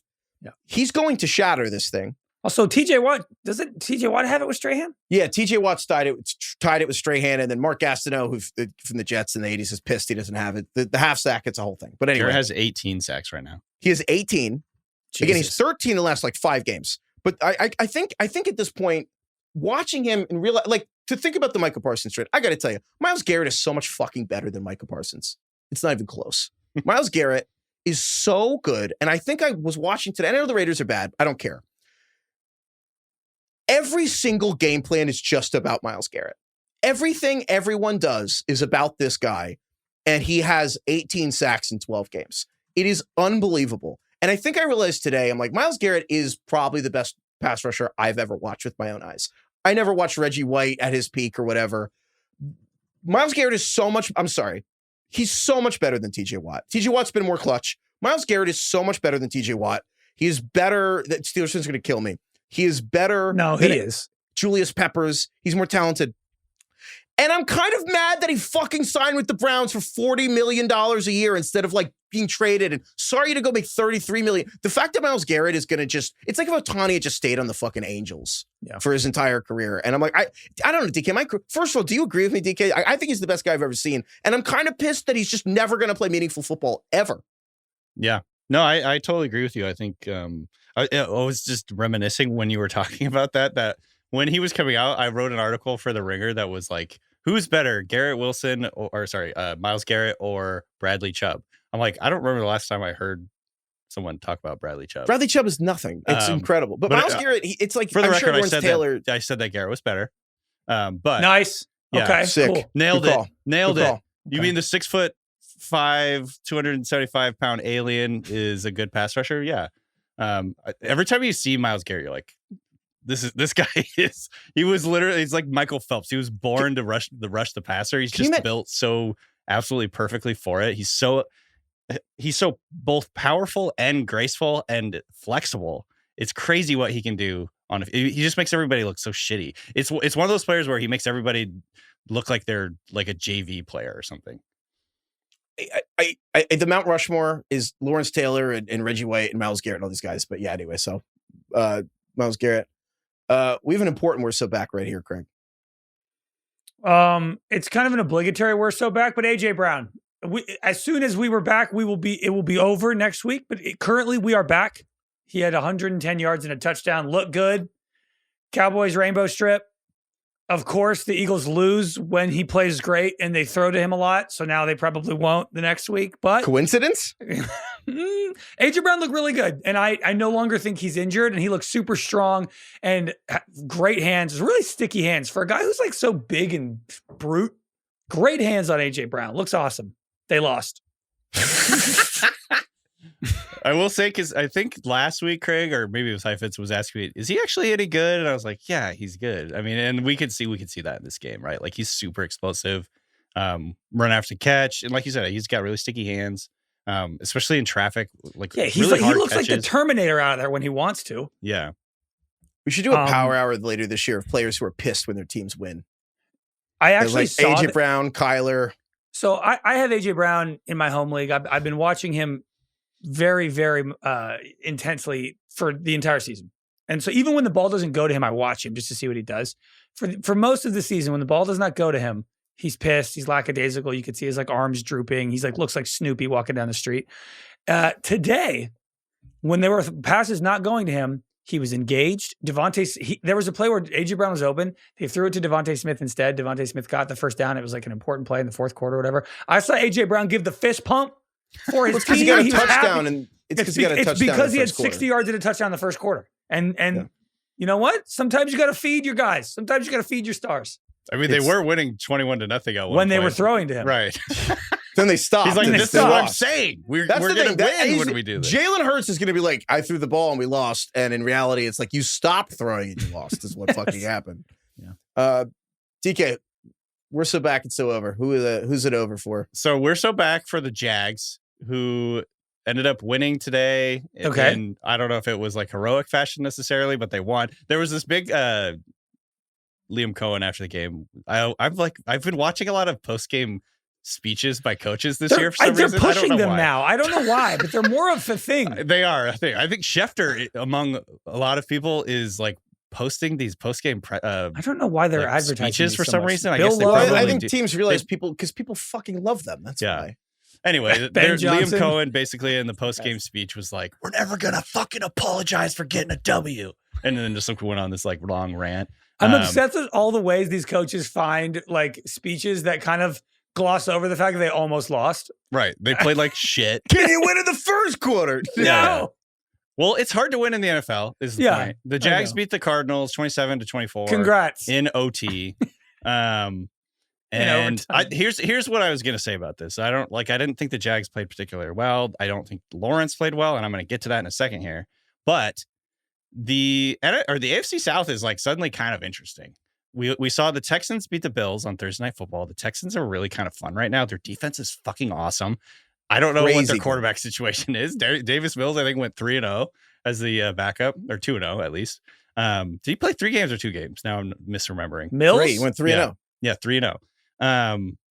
Speaking of people who are mad when their team wins, there was someone was pointing out when they were doing the post-game speech after the Texans game, like CJ Stroud was just like in the corner, just like standing there. Yeah. The Texans in the JJ Watt era all over again, where it's like the defense is like the best defense in the entire league. And you're like, they're not going to make the divisional round. But anyhow, so the Jags are now 7-4. The Colts lost today to the Chiefs. They're 8-3. And interestingly, Jacksonville plays the Colts twice still. They have not played them yet. So this like division is very much still up in the air. And the Colts also play the Texans twice this year. And that's going to be interesting because the Texans defense is awesome. The whole division basically hasn't played yet. Yeah. So I just think I wanted to point out the Jags are still in this. Obviously, the Texans are still in this. I'm less confident about the Colts now than I think I have been all year. And so that's going to be interesting. I will say it's so over, though, for Trevor Lawrence. Like, I'm kind of out, I think, at this point.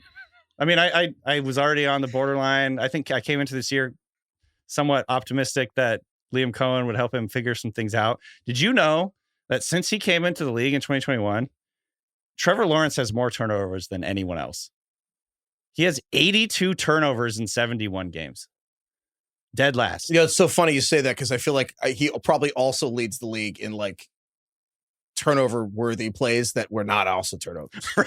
Like the almost turnovers, he probably is also first in that. Yeah, like defenders and his own players are just dropping all of his passes. Yeah, defenders shocked that the ball came directly to them and were too stunned to catch the ball. He had 3 turnovers in this game, by the way. The Jags had 4 turnovers total and still managed to win. I don't know how. But he also looks so stupid. Trevor Lawrence looks so stupid when he turns the ball over. Yeah. Shave your fucking hair. When he cuts the hair, we need a change, man. You have 82 turnovers in 71 games. Cut the hair. I think we need to give, there needs to be the belt holder at each position for it's so over, we're so back for the most flip-flops. Like, I think Trevor Lawrence is the current quarterback. It's so over, we're so back belt holder. Yeah.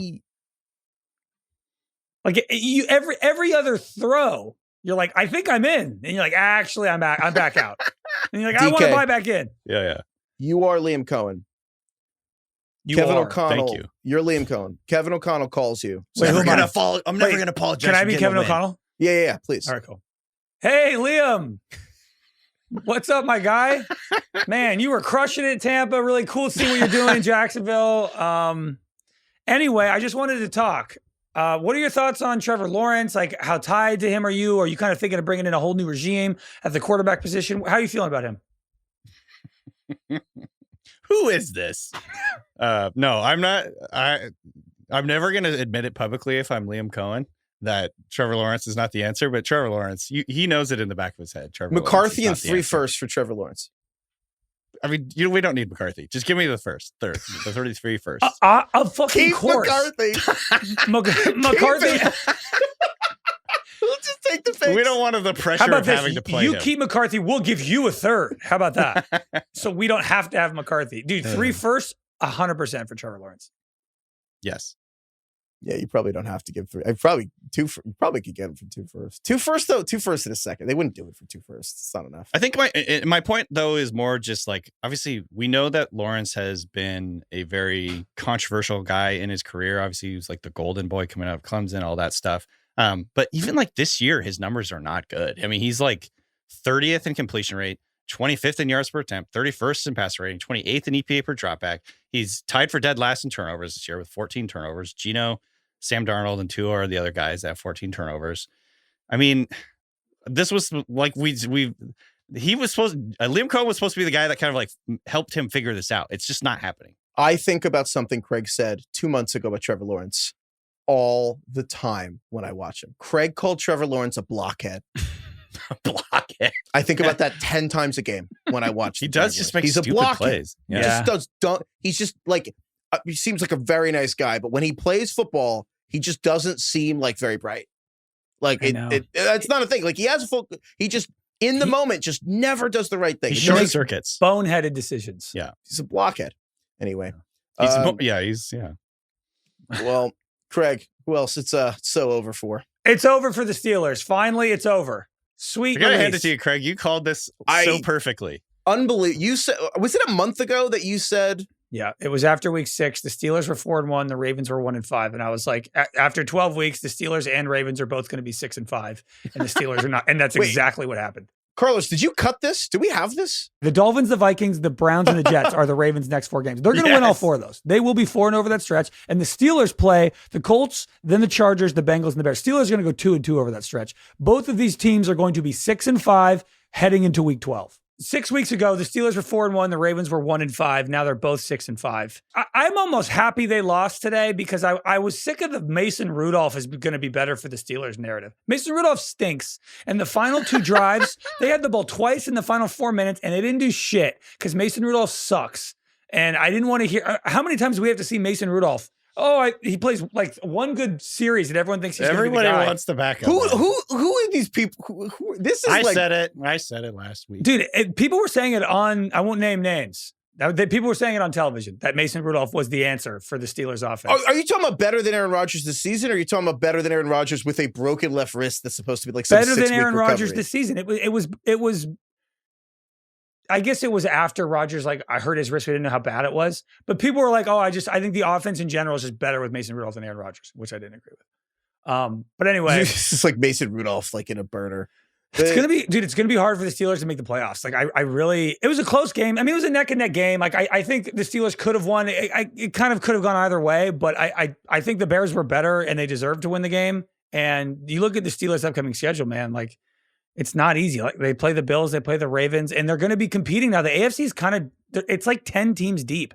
And they're now going to be competing with the Chiefs, the Texans, the Chargers, the Jags, the Bills. All these teams are fighting for wild cards. And I just don't think the Steelers are as good as any of those teams. The Steelers are just, again, the Mason Rudolph experience is terrible. The Steelers, they botched the tush push today. They tried to do the tush push for once. They actually went, and then they did the reverse thing, which was cool, where they got like a counter off of it. And they actually got a great play, but then they also had a weird play where they tried to do the tush push and then they fucked up the snap count, which was kind of an ick.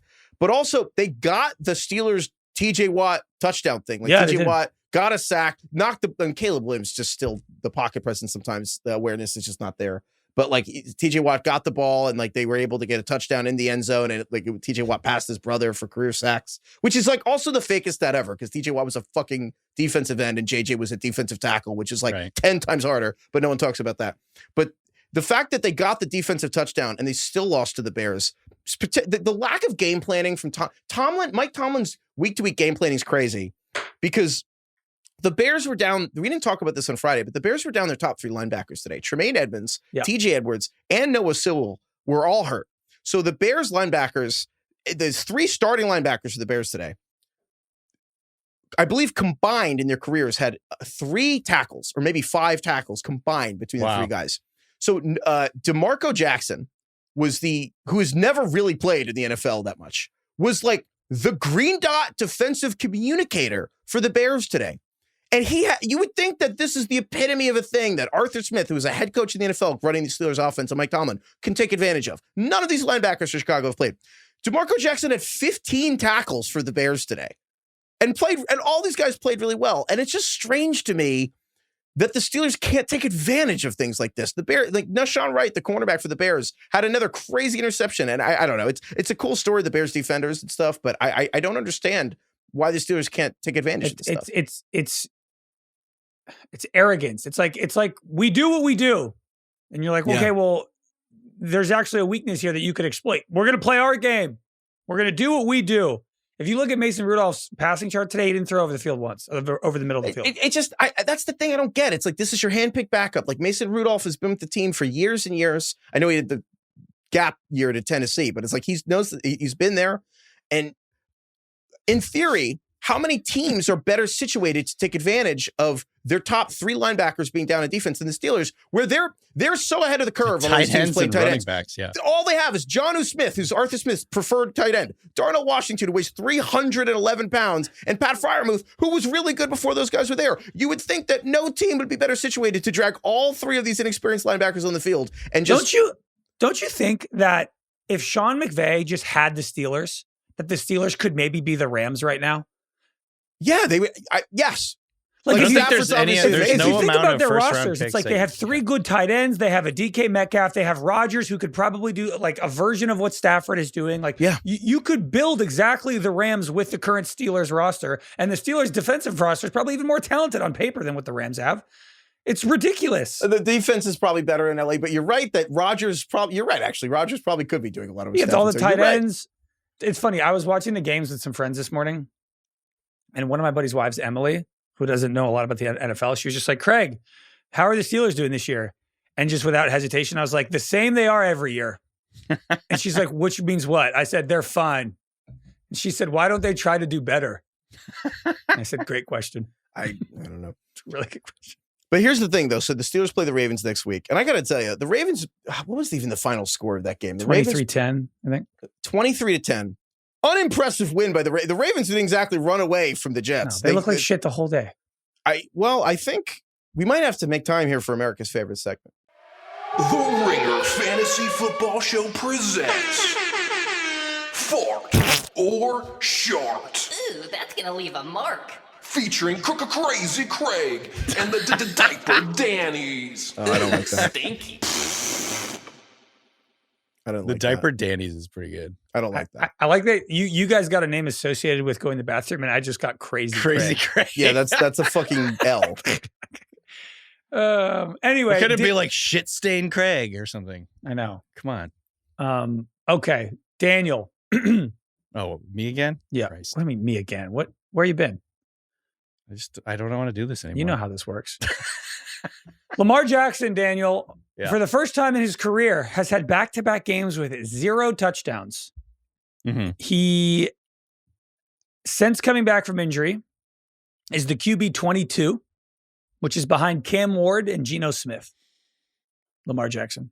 He has since coming. Lamar Jackson. I'm talking about Lamar Jackson, right. multiple-time MVP winner. Since coming back from injury, he has the 5th lowest passing yards per game, only ahead of J.J. McCarthy, the Browns quarterbacks, the Jets quarterbacks, and the Bucs. The Bucs. Oh. Yeah, it's been rough for the Bucs. I mean, I wouldn't have guessed that. it's tough today. Yeah. Lamar Jackson, fart or Shart? Okay, so until he's healthy, Shart. Okay, Because well, I don't think he's very healthy. they play right? in, like, Also, this 3 is days. important because Lamar's the only person so we've that's had why in I'm this saying category. Shart. Lamar's the only person we've had in Florida Shart that's actually been credibly accused of sharding in an NFL game. Incredibly. Pablo Torre researched that and found out. that Pablo he did, Torre, in where fact, shit are himself. you? He did, in fact, shit himself? No, we don't know that, Oh. but probably. No, but my point is, until he's healthy and back to himself, like he's going to continue to struggle, it feels like. He Well, just they don't can't have move. a bye week coming up. They play in 4 days. I know. Should I you said consider? Shart. I said okay, Shart, all right? let me ask you this. You did say Shart, but I want to dig into that and actually come up Okay. with like what you should do about it. If you have, I mean, a lot of quarterbacks that you didn't expect to be good are kind of good this year in fantasy. There's been a lot of guys like Jackson Dart, who's a good example. Let's say you have Jackson Dart on your bench. Dart or Shart? Dart or Shart. Are you going to play Jackson Dart or Lamar Jackson next week? On Thanksgiving, yeah. Ravens play. Well, the Ravens play the Bengals this week. Sure. Who did the Thanksgiving. Giants get? Doesn't matter. You have to play Lamar versus the Bengals. The Bengals, we were saying 5 I days know. ago, are the It's like worst one of those defense things we've They ever just played fucking the seen. Jets. Do you play He had 0 Lamar? touchdowns against the Jets. He had 8 points today. I think that the problem. Part of me still, it's fine. I know He's I keep making killing excuses. people. And by people, I mean me. Yeah, I was gonna say you. I flipped. Craig, you're ticket. too close to this. I pulled one over Craig's. I flipped Jameis Williams to Craig for Jackson Dart. and Jameson it's fucking 0 got him points today, 0 James points. Williams. If I had told you, Craig, that the Lions would have, the Lions Giants game would have 1,000 yards, how many points would you think that Jameson Williams would have They had had? 1,000 yards in They had James. 1,000 yards in that game. The only reason I'm not upset is because I got absolutely boat race, so it wouldn't have mattered. But brutal. But Lamar, I feel like I keep making excuses here. Part of me, I don't know. The offensive line's not playing that well. I still think Todd Monken, the offensive coordinator, is a little galaxy brain. But I still think it's this. Part of me thinks it comes down to he's not healthy. He had the hamstring thing, came back, he had the knee soreness. I said that. I know, but he keeps taking all these sacks against the Browns, and he taking so many hits. And I forget. I apologize. I forget. Somebody is probably Jameson Henley, the ESPN Ravens reporter, that Lamar's just taken the most hits in the NFL since 2019. Which is funny because he's young. He's younger than Josh Allen. He's younger than Mahomes, but he's taking the most hits, and hits are what age you. And so I kind of think that he only I don't know how many hits he took today, but he only got the 1 sack. I wonder if he can get through this Bengals game, if he can actually have a 2 or 3 week stretch where he's not getting the shit kicked out of him. Well, they play the Myles Garrett. Steelers after the Bengals. I know. But I wonder if the 10 days, if he can beat the Bengals, I wonder if that 10 days, that Steelers game, just in time to kick the Steelers' ass if Lamar will look right in that game. But you're right. Like the Ravens, this game was at halftime 7-3 Jets at halftime. Dude, they can't do anything. They can't run the ball. Lamar's not running. The passing game is completely discombobulated. They look like, I know I've used this reference a lot this season, but they look like the Space Jam. They look like they got, DK doesn't know what I'm talking about. They look like they got their power stolen. Like Derrick Henry, like Lamar. Derrick Henry it's all, like even in this game when he's scoring, he's fantasy. He had 2 touchdowns. He's doing touchdowns, but it's not impressive. He had 1 good run, but overall it wasn't a very impressive game. Yeah, I think it's a Shart. But you got to keep starting him for tradition's sake. Yeah, you can't bench him. Imagine, it's like you can't bench him. The starts Not through the will Bengals. continue until morale improves. Exactly. Intrusive thoughts. I think if a quarterback throws a ball underhanded, it should be a fumble. You mean if it's if it's shovel incomplete, if it hits the ground? Tyler Shuck today just kind of threw a ball underhanded to get rid of it. And I'm like, why isn't that a fumble? What if you kind of submarine pitch it, but it's technically underhand? No, not sidearm. Sidearm looks cool. I'm talking like he fucking threw it like a cornhole bag to get rid of it, like vaguely in the thing, vaguely in the direction of like Jawan Johnson. And I just was like, that should be a fumble. Yeah, I mean, it goes against the principle of being quarterback and throwing the football. It just feels like there's a lot of rules to protect you. I'm like, you fucking throw it overhand. I know. Like it's a bridge too far. It's like the tush push when they do the false starts. I'm like, fucking throw. Don't you dare throw it underhand. It's so literally flippant. It bothers It's un-American. me. It's un-American. It's like Rick Barry out here, fucking granny shots. I kind of like that. Like if you complete it, sure, it's a pass. But if you don't, it's a fumble. You shouldn't get to just underhand it. Like even Mahomes, like you do this shovel pass, that's fine. Like that's a throw. Sidearm's a throw. But anyway. I I had a intrusive thought. This is maybe not even that controversial or weird. Like Jacoby Brissett is going to be the starter for the Cardinals next year. Dude, you're probably right. And Kyler Murray's going to be on the Vikings? We haven't talked enough Sure. about how Kyler Murray, he's getting a little dirty. Yeah, it's a little murky.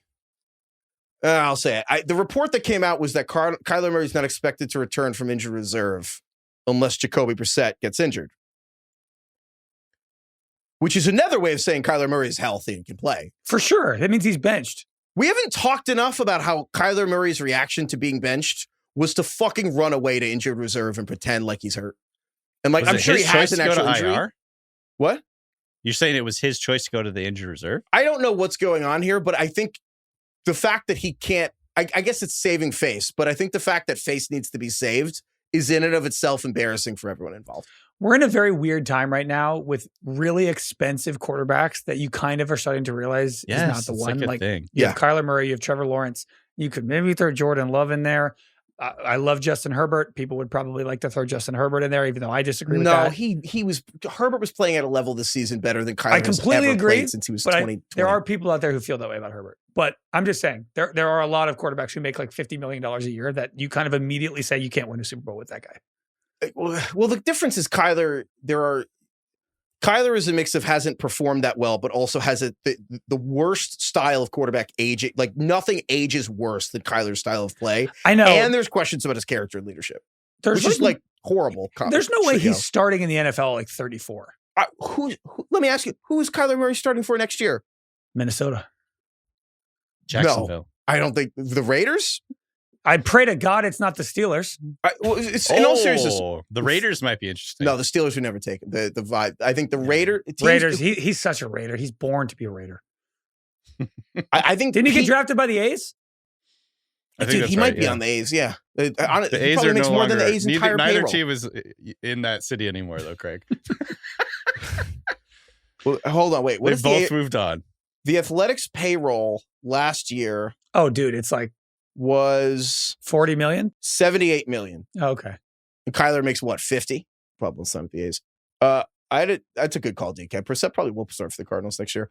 The Raiders, the Saints need a quarterback. The Panthers arguably need a quarterback. The Saints, I don't know. We talked about the Saints should have. Oh, he's Kyler. a Saint. Yeah. Kellen Moore has nothing better going on. You sign Kyler and like you don't pick a quarterback. You don't take Fernando Mendoza or whatever. You kind of wait for 2027. Kyler's your bridge. Kyler's like the most overqualified bridge quarterback ever. Yeah. The only problem is they just don't have any money. Imagine if he went to the Kyler Jets. He would never. Kyler to the Jets. They can't do that. They can't get another running quarterback. No, but also because Aaron Glenn, I think that what the Lions-ness of it, what they stand for is Kyler's just not. Can't do Kyler. Kyler's better than Fields. Yeah. I know, but like you can't. That's literally the lowest bar. Even No, JJ McCarthy had 80 yards today. Justin Fields really struggled to hit that. Another intrusive thought of, did you see during this Rams-Bucs game, during the few moments we ended up watching after it was blown up, they went to all the stuff of Aaron Donald working out and how he's still doing these 160-pound dumbbell curls and he made Jared Verse throw up and try to like lie. Why doesn't Aaron Donald just sign with the Rams? I know. He fucking should. Don't He lives in even Los Angeles. suggest this. Don't He you lives dare. in Los Angeles. Don't you dare. He is clearly still in we got shape. rid of him. It's fine. He doesn't need to come back. I actually, As a Seahawks fan, I'm like, fuck no. He's Do not let 34. him come back. He could do it. why did I don't think there's ever been a retired player who has stayed more in shape than Aaron Donald. He's making Jared Verse, who's 12 years younger than him, vomit. And Jared Verse was like the defensive rookie of the year. Like, Aaron Donald lives in Los Angeles. The idea that like Von Miller at 35 or whatever, after like 4 knee surgeries, is just like, yeah, we just play him like 20 snaps a game. It'll be like a close in the playoffs. Why does Aaron Donald not sign with the Rams, who still have his rights? I do not like this. Play 15 snaps a game on defense to this playoff run and win another Super Bowl. And then you're like, make a case as you're the best defender of all time if he wins the second Super Bowl. Like, Aaron, like, why would he not just go play with the team? Don't imagine hate it. Aaron Donald Maybe he's rotating got some in on this hobbies defense. and stuff. Working out. That's what he's doing. It's true. It's It's distracting. not like it's funny. You're right, Heifetz. It's funny because he was never like bad. He was never one of those players who got bad and then retired. He had 8 sacks his last year. Like, he was always good. I don't got know. Tired of being in the NFL, I guess. He's like, I'm tired of kicking people's asses so much. He should just go. It's 2 months. It's like he was an all-pro his final season. You know, we always talk about how it's hard for guys to walk away. Aaron Donald unambiguously walked away at the highest level, like probably anyone's ever walked away. And I'm watching him on Sunday Football. I'm like, you would probably be the Super Bowl MVP Aaron, if you played this game. I'm going to tell you, Aaron, just go pursue your hobbies. Anyway. You know? Any other intrusive Rams thoughts? Don't need you right now. This intrusive thought is so insignificant, and if you don't have an opinion on this, that's totally fine because this is so fucking random. But I think Kevontae Turpin is the fastest player in the NFL. I can see that. Dude, he caught one 40-yard pass today on the Cowboys, and I was like, this fucker's faster than Achane. He's definitely faster than Xavier Worthy. Oh, and yeah. And I'm starting, he looked like Tyreek. He was so fast. And I'm starting to think the whole like fastest player in the league thing, I think it's all a sham. I think it's like you like campaign for it. It's like a PR thing. It's like winning sexiest man alive. It's like, it's not real. You're paying for it. There's like a whole thing going on. I just think the whole like, oh, Xavier Worthy, fastest guy in the league. Don't buy any of it. It's Kevontae Turpin. Well, this is the problem with the 40-yard dash is you get to start from the track position, which why? Yeah. You should have to start from standing up. And also have pads on. Right. And have pads on. But the idea that you get a track start so people who are track are good at, you don't get to do that. You should have to.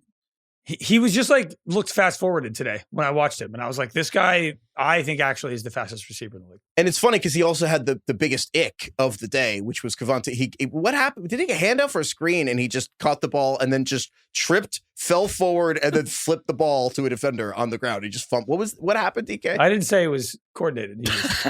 He's quite fast. He literally just untouched. So fast no one could touch him, but he's too fast I'm trying himself. to remember the exact context of it, but there was a point in time where we were asking each other what was more embarrassing, Jerry Jeudy getting stripped from behind after kind of jogging around, or Kevontae Turpin. I think it was like, I think he took a handoff and then just dropped the ball or something like that. I can't remember. But it was pretty bad. Also, Craig, Kevontae Turpin is 154 pounds. So is Xavier Worthy. I'm just saying, he's a light guy. Like 70 kilograms. You mentioned Jerry Jeudy, though. The fumble mid-gallop where he just went to do the little, like, he was trotting. And then he did the, like, try to jump into a jump cut. And mid-air gets fucking caught from behind and fumbles. Maybe people with more professionalism than me, they're like, we don't hate players. We just hate where you have to draft them. And I fucking hate Jerry Jeudy. I hate Jerry Jeudy. I hate him. I hate the way he plays football. There's nothing about how he plays that I like. I hope he's in the Giants next year. He probably will. I would fucking lose my... Hell yes, Craig. Dart's going to get hurt. It's going to be fucking Derek Carr out of retirement throwing to Jerry Jeudy. I hate Jerry Jeudy. And also, while we're at it, Kyle Pitts, just, again, Drake London out. Kyle Pitts.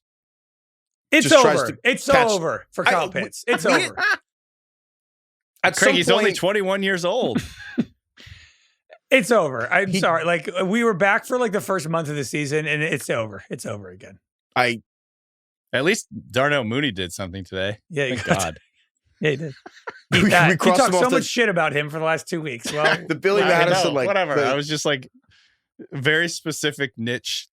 I'm so upset with Darnell Mooney for not. He's like one catch on 8 targets. Are you fucking kidding me? My ick of the week is Joey Porter picked off a pass today in the Steelers game and then immediately started holding the ball out as he was running like George Pickens. You can see this coming from a minute away. I know. A mile. All my friends are like, stop running like that. You're going to fumble. Insane. And then what happened? He fucking fumbles. And I hate Craig, players who do this. There was literally a point where he did like a crossover, like like he was dribbling a basketball. He was holding the ball like a friggin' loaf of bread. Like a Harlem Globetrotter. Yeah. He's like doing dances with it. It was like Carmelo Anthony in the post. You know? He changed directions.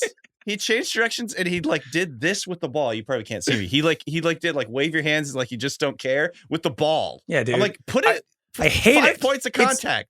Nothing makes me feel like more like an old crotchety man than when players do the thing. You know what bothers me about it? Other than it always leads to a fumble. Why do you think you're different? Everyone else in the NFL should hold it high and tight. And like, oh no, but you can just hold it. You know who else would do this all the time? Plaxico Burress would hold the fucking ball. I've never seen anyone do it before since. He would take the point of the ball, put it in his palm.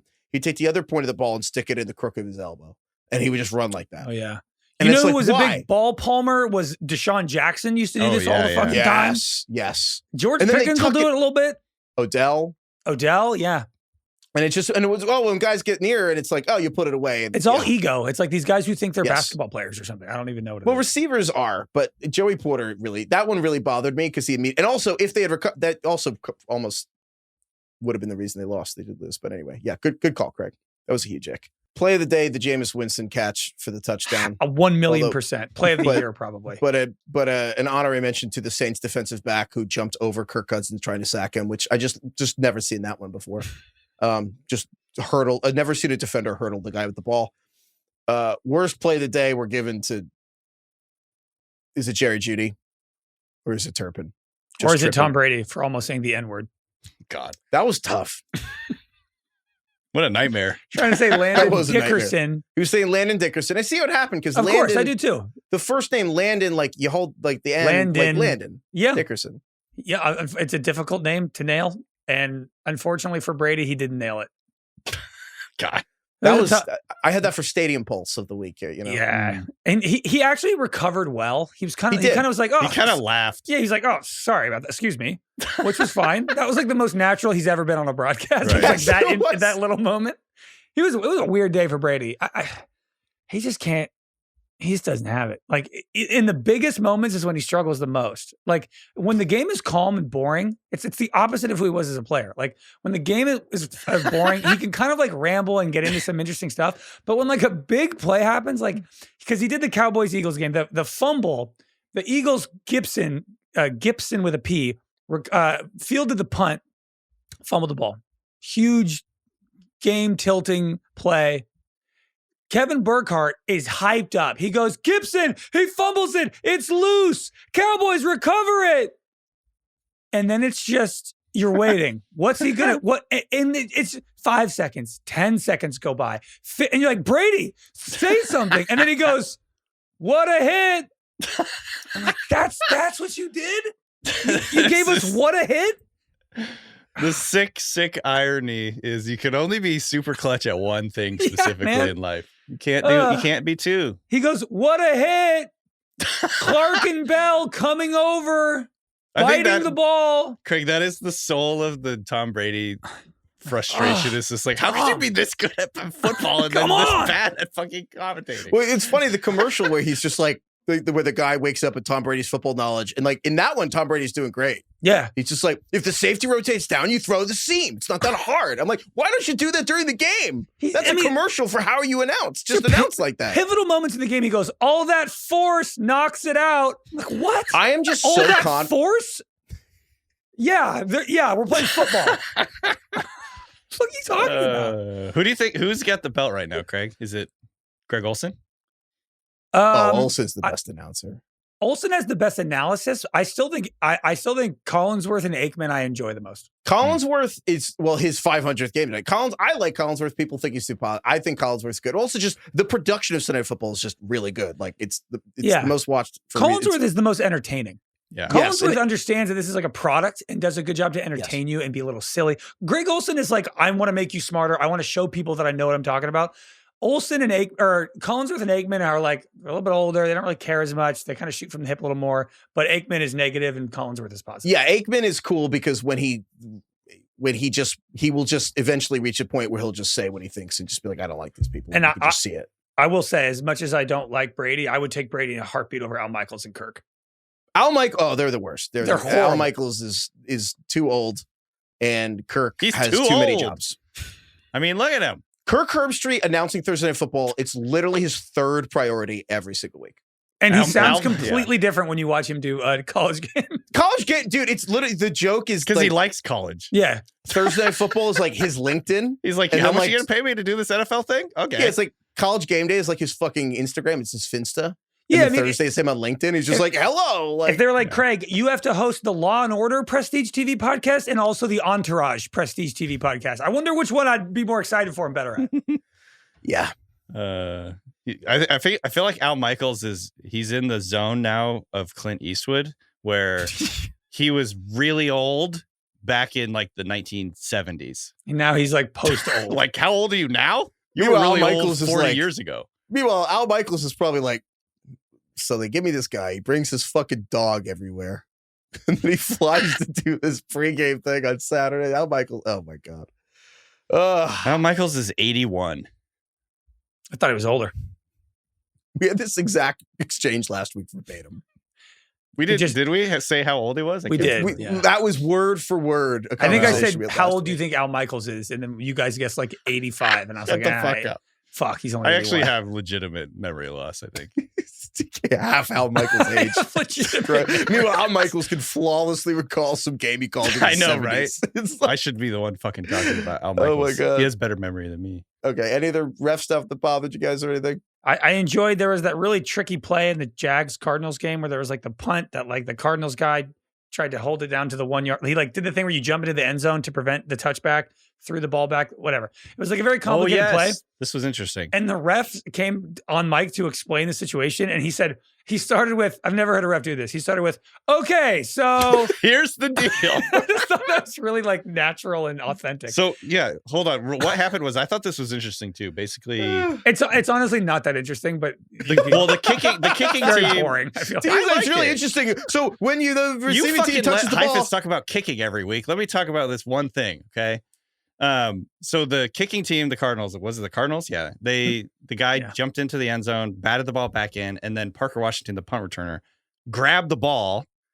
And from that point on, he can do whatever the fuck he wants. That's the beauty of this. Well, he grabbed the ball he from ran like into the end zone. ran backwards into the end zone. He ran into the end zone, got tackled, and all the defenders, all the Cardinals were like, safety, safety. Well, not And only it's that, actually- all the refs, there was like 4 refs who did the they safety said thing. safety. They all got it wrong. The beauty of it is that was like totally legal by Parker Washington. It's like, I can just do whatever the fuck I want here. once they touch the ball, it's the purge. It's the punt version of like when a quarterback gets a guy to draw off sides and then Totally. it's a free play. Yeah. Which I See, didn't that's know. not as boring as kicking.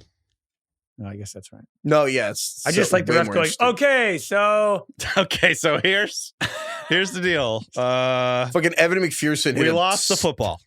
Evan McPherson hit a 61-yard field goal today. That would have been good from 75, but yeah, no. Yeah, that's I'm actually dead insanely inside about boring. field goals. Yeah. I don't know what it's going to take. Brandon Aubrey missed a 51-yarder and they were shocked. And I'm like, yeah, that's usually how it works. The field goal thing, I think 75 will get me my blood going. Lucille Bluth, I don't understand the stat line. I won't respond to it a word. I don't have a stat. I think instead I'm just going to have a press conference. I just watched the Mamdani visit with Trump at the White House. I was watching this and I'm like, I don't understand what the fuck's going on here. I don't know. I watched it 10 times. And I'm like, oh, this is just shocking. I agree. 10 ways to Sunday. We're so close to like, is this AI? This has to be, right? Yes. Yes. I was like, this isn't real. When Trump's like complimenting Mamdani and then he's like, do you think he's a fascist? And Trump's like, just say yes. It's They're easier. chubby. It's He just, like, easier. Just slaps say it. yes. Come on. Mamdani's like, okay, yeah. Okay, yes, I guess. Don't understand it. Won't respond. 2 tight ends who outscored Kyle Pitts in a lie. Okay. Josiah DeGuara. What Charlie team is Wor- Josiah on these days? should I tell you? I don't know. Is he in the league?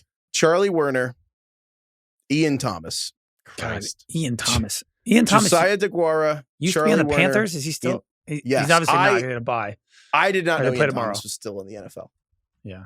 I don't know. I'm going to go with who did not outscore Kyle Pitts among this crew? Ian Thomas. DK? Charlie Werner. This is delightful. So both those men did outscore Kyle Pitts. Fucking hell. It was- Ian Thomas is on the Raiders. I didn't even know that. So Brock Bowers and Michael Mayer played today, and Ian Thomas, a tight end on the Raiders, outscored Kyle Pitts. Not only that, Charlie Werner is on the Falcons. you're goddamn right, DK. Charlie Werner, Same team as Kyle Pitts. Kyle Pitts. Yeah. Josiah DeGuara did not. He's on the Cardinals. He did not outscore Kyle Pitts. Kyle Pitts today Josiah. had a luxurious line of 2 catches for 25 yards. Drake London not playing.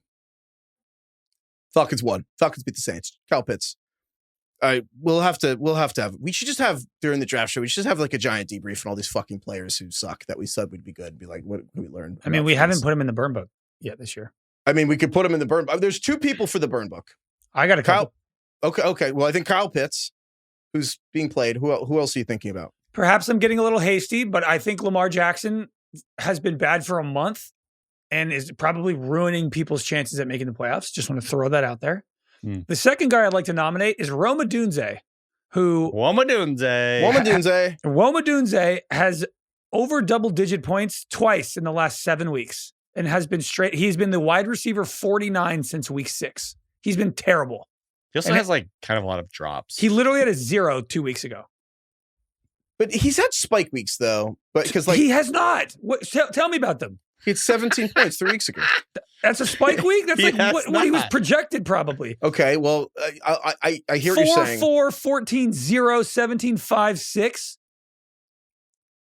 I'm not against horrible. it. I'm not against it. Can I throw out one other person if we're going to be aggressive? Okay. Someone we have not talked about this season enough. In the last 3 weeks, Darnell Mooney has more fantasy points than Justin Jefferson. Oh, is that right?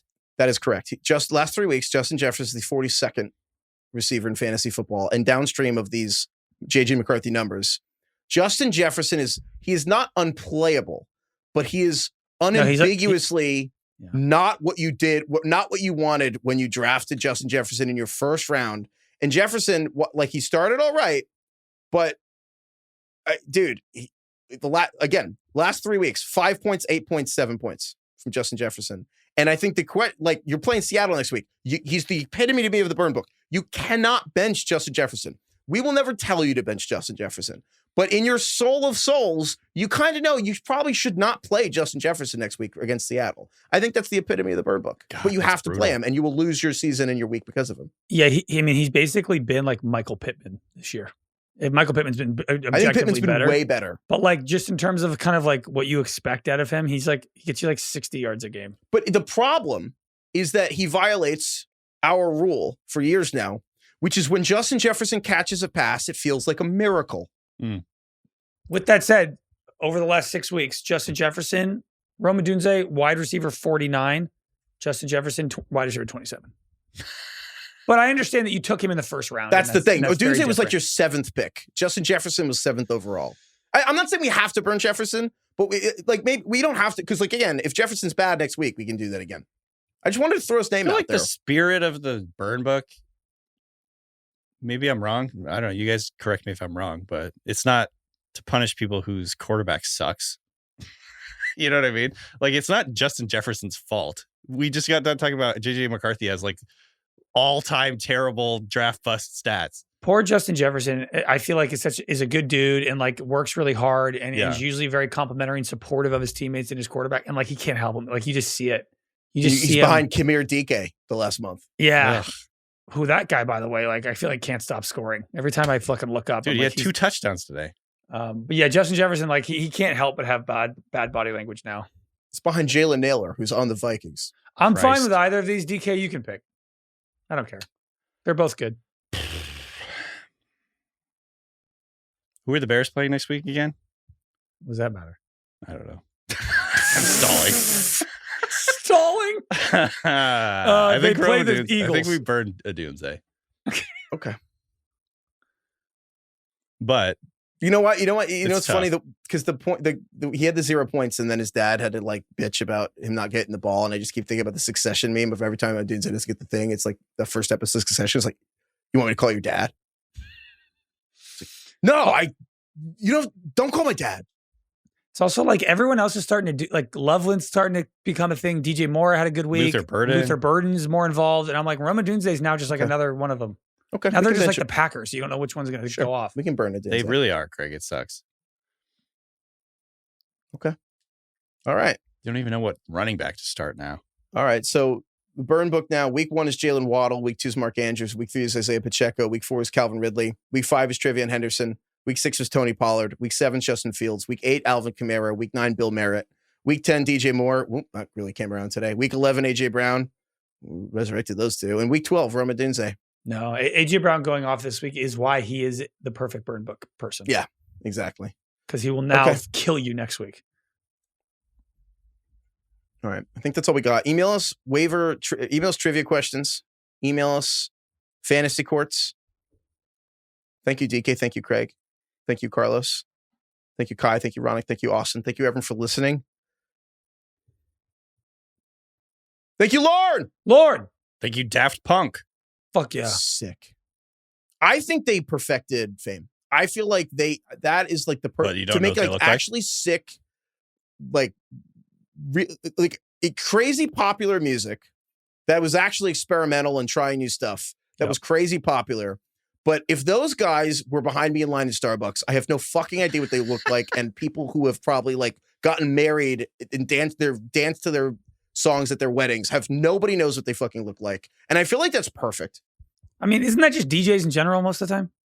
It's a great life. Yeah, it is. I've talked about this with my friend. It's like the perfect life because your face isn't that famous where you're going to get hounded. You make a ton of money. Once you kind of like, I don't want to say being a DJ is not hard because it obviously is. But like once you kind of know your set, you know. You make a playlist? Marshmello is crushing it. Marshmello. Like your job is like, I just go to parties and play music and everybody dances. And I'm just like, sounds pretty sick, actually. Yeah, it's like the coolest job in the world. The chain smokers are living the fucking dream. I have a friend, shout out Brandon if he's listening, who basically ended up, those college boards that do their little concerts or whatever. And like, actually I have students ahead of it. And I have a friend who, long story short, a wealthy person who was at the school, their dad was like the head of some company. And the girl wanted Avicii to come. So he paid and they flew Avicii to this very small college in the middle of nowhere. I think you told me this story. That's unbelievable. And they had him my friend told me that Avicii showed up and they had to do this right. They had to charter him a plane back to Vegas to make his thing. And they showed me Avicii showed up, took a USB drive, fucking plugged it in, sat there for an hour. And he was like, and it was the greatest hour of our entire lives. He fucking went home, flew back to Vegas. Yeah, man. What a life. I get why people want to be DJs. Well, he did step up into like 10 minutes and then he just remixed Paris by Jay-Z 7 times in a row. You have your set and you just like fuck around and improvise and, party all night. Can you imagine being like Marshmello and you just wear your stupid little fucking hat and like you just get paid? I don't know. You probably don't even have to do that anymore. Someone else shows up as Marshmello and you would you really rather be a DJ than in a band? Like play like fucking shred a guitar in front of a million people? No, I would rather be in a band. Yeah, same. Being in a band's cooler, but I just think it'd be more fun. Yeah, I think so. It's more fun to be in a band, but once you've made the DJ stuff, it's easy. Yeah, seems maybe pretty easier. easy. I don't know. Like you just go to like clubs and hit play and party. I'm sure DJ's gonna be listening. All the DJs listening. What fuck you. That's what he said. Avicii just did. He said that. It's true. It's that. If you're a DJ and you want to email us at ringerfantasyfootball@gmail.com. I don't actually know what it takes to be a DJ. I'm sure the hardest part very hard. You have to be really creative and savvy and all that stuff. Yeah, no, it's not easy. No, of course not. But it's probably easier than being like Mick Jagger, who was also old a really long time ago. Yeah, I agree. Do you guys listen to DJs? I feel like I listen to way more EDM than you guys. I don't. I like it like for working out, running, at a bar. I feel like I'm leaving that era a little bit, but I loved EDM. The only thing I've listened to that remotely resembles that is like girl talk stuff, like mashups. Oh yeah. I don't like seek out DJ. Like I'm not like, I want to put on this DJ right now. I don't really do that anymore. Or I don't have like new DJs I'm discovering or anything like that. I like a drop. I don't either, but my friends do, and so I get good music from my friends who are still deep in the trenches of crazy, because they got crazy shit now. Yeah, crazy stuff. There's a few songs that still like I could like fucking run a marathon at a 5-minute pace to a certain, like, do you know Opus by Eric Prides? Dude, I could fucking lift up a truck to that song. It's like a 3-minute and 45-second buildup before the drop, and it's just crescendo song, if you will. You'll levitate. Yeah, so Fred again, Chris Lake, certain people kind of. I went to a Chris Lake concert in Denver with some friends, and this guy showed up and was like, "Hello," and then he just played the fucking thing, and he didn't say a word, and then he was like, "Thank you," and he left, and we had a great time. He didn't say what a fucking word. I was like, I love this guy. Yeah, that's awesome. It's a great life. Only problem is I know what he looks like. Otherwise, he'd be doing great. Goodbye, everyone.